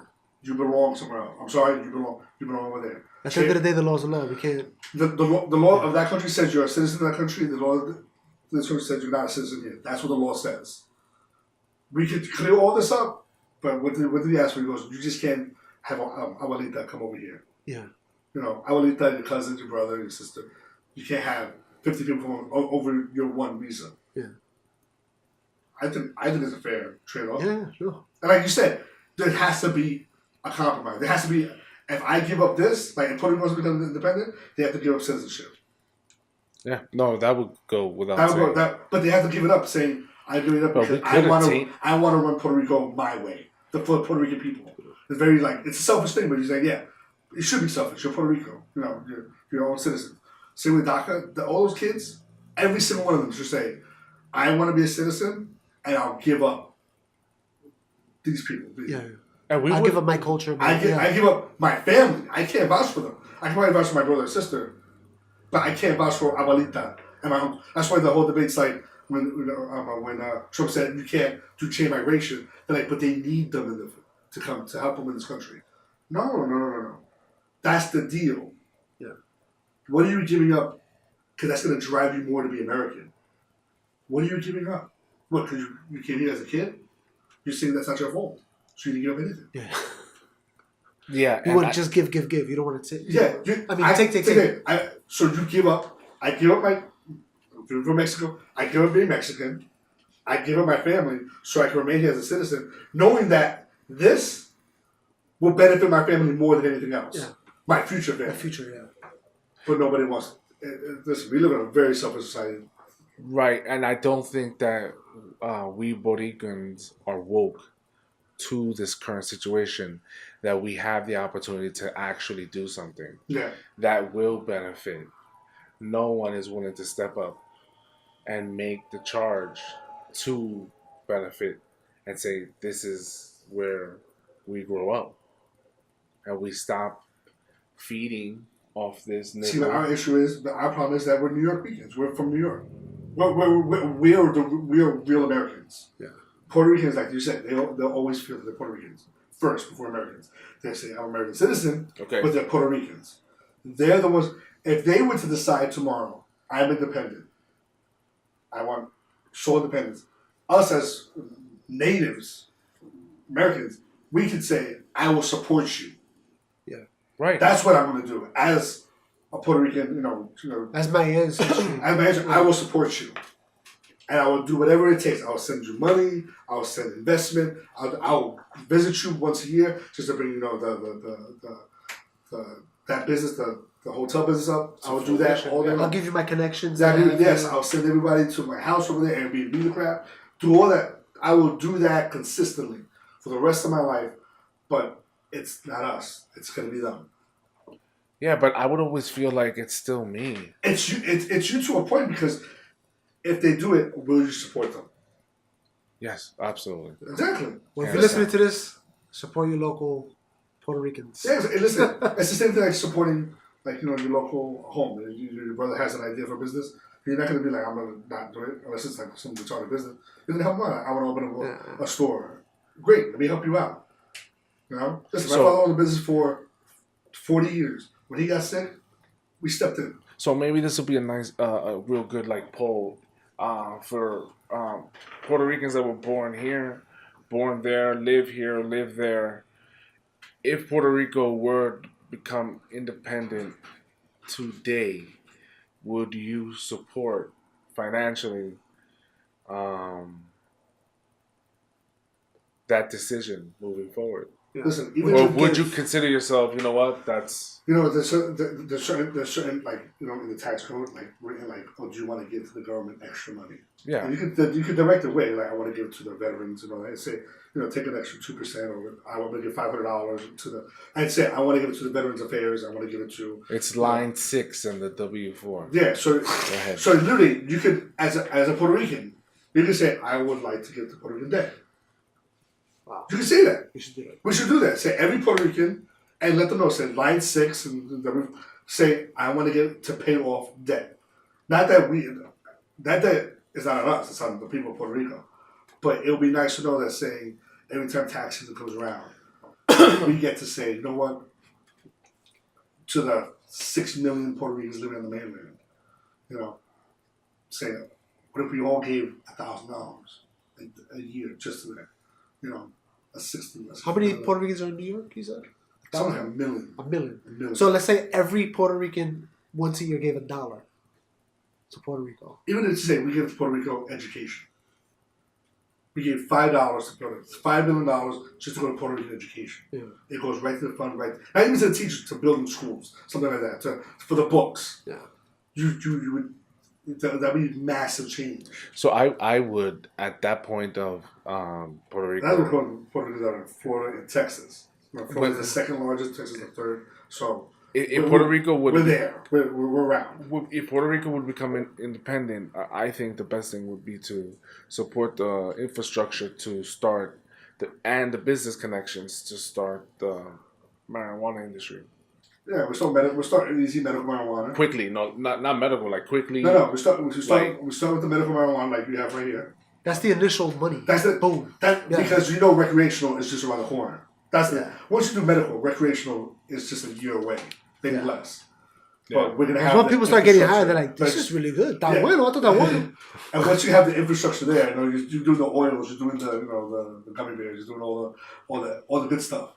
You know, you're sending all the cookies around the world and say, hey, "Do what you gotta do." Yeah. Again, once the infrastructure's there, you're gonna put the drug industry that's there out of business because it becomes legalized. Everyone can be a part of it. Yeah, it'll be billions. Be billions. And you supply. Listen, do it. Listen. Let's do it. Listen. What did they say about OxyContin? OxyContin is $1 billion industry, but 92% is sold in the U.S. 92% of the world's OxyContin is sold in the U.S. Yeah.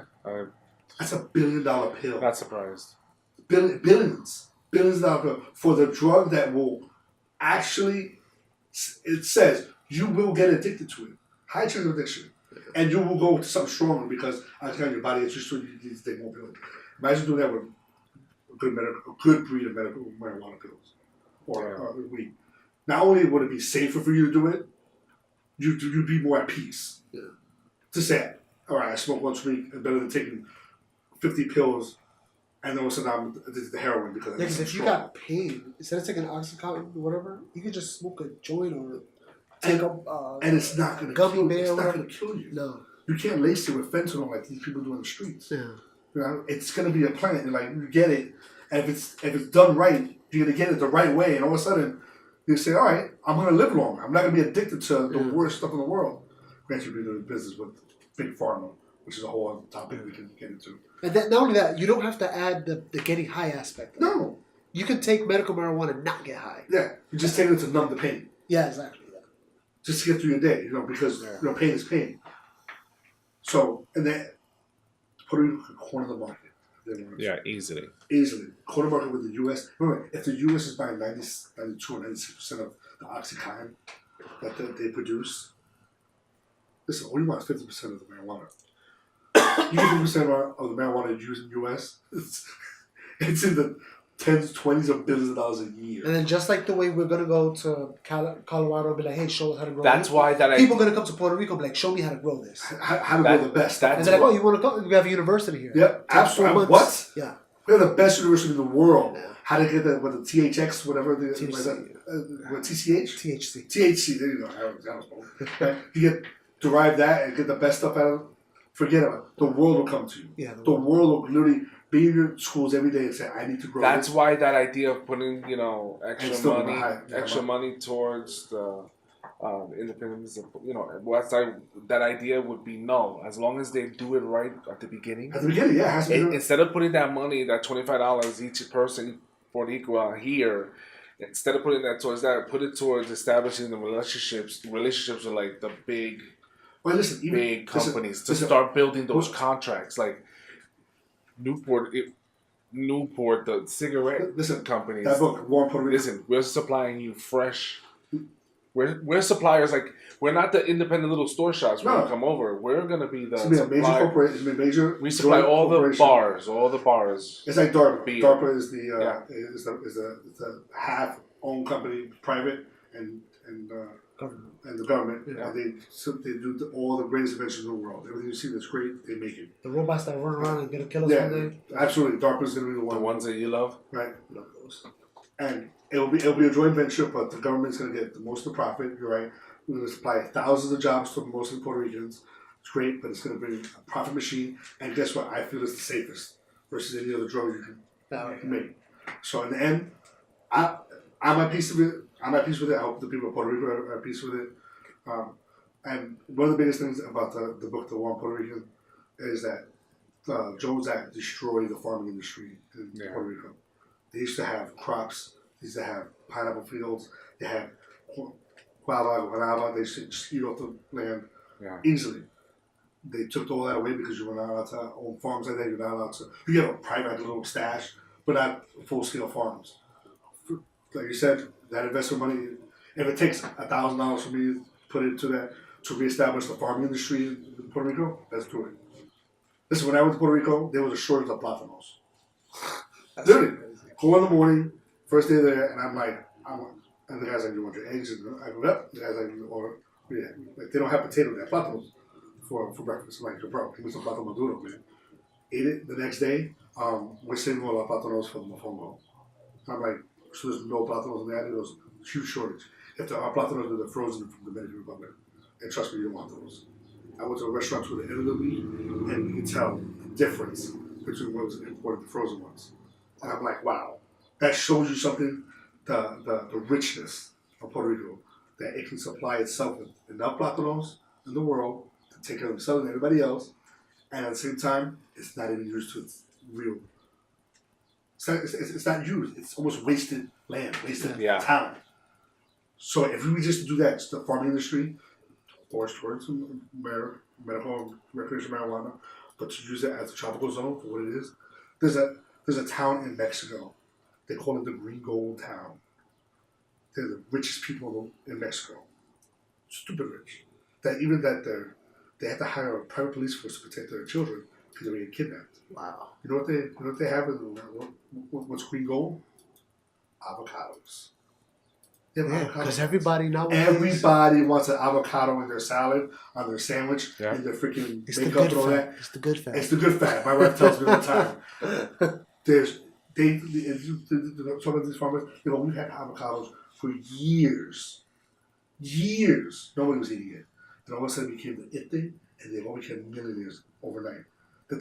Everyone drives a Mercedes-Benz. Land Rovers. Like I said, they had to hire a police force. Private police. That they said once someone comes into the town, the police stop them right away. So what are you doing here? Yeah. Because you can say I'm visiting, like, all right, I want to see your ID. Because they don't trust them. They think they're for kidnapping. Because their kids were kidnapped. Yeah. And they're like, yo, it's like that. And they go, because we hit the gold mine. Imagine, you're growing a crop, avocados, and it's the greatest crop in the world that California has to subsidize theirs just to compete with the Mexicans. Yeah. And we're giving it by the. Bro, I go to Trader Joe's, they're everywhere. Avocado this, avocado that. And they're like, what? How much?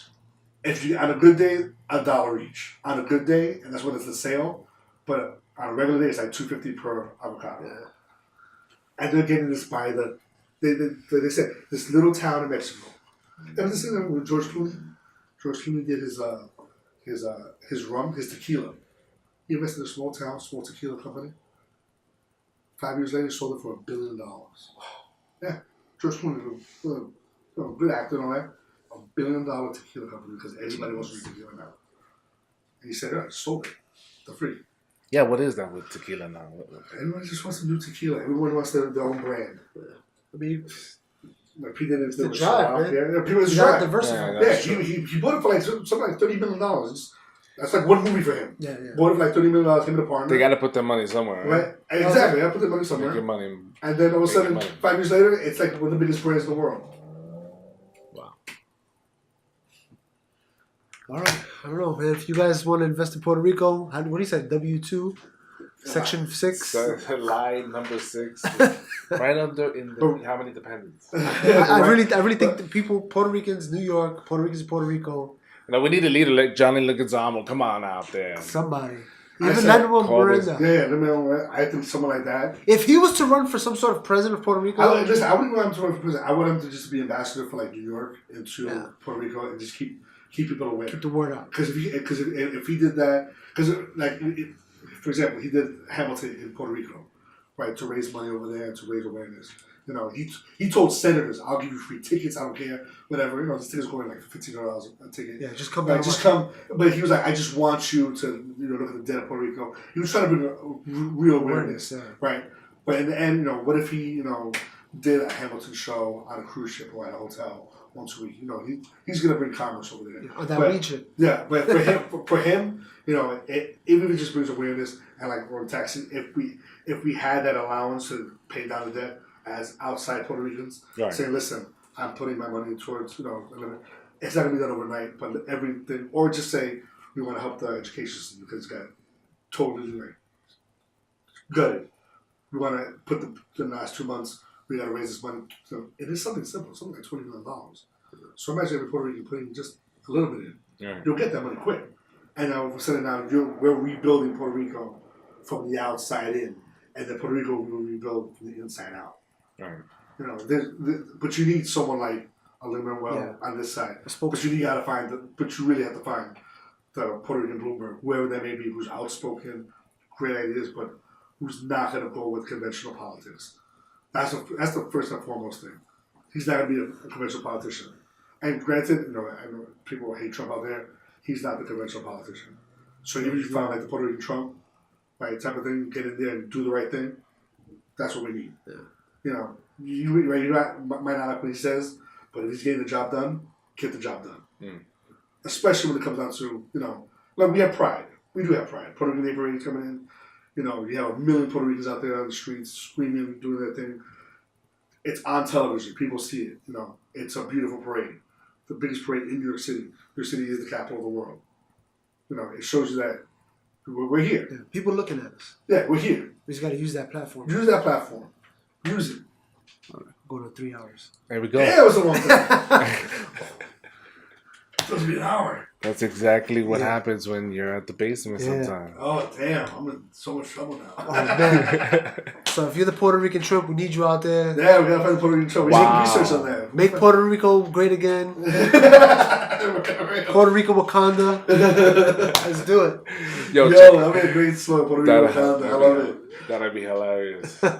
Yo, check us out at thebasementny.com. Steven, thank you for joining us. We'll do a follow-up. Yeah, so much more to talk about. We gotta talk about Trump. That's what we gotta do. Gotta talk about Trump, man. Peace. Trump is we'll see. Later, guys. Later, peace.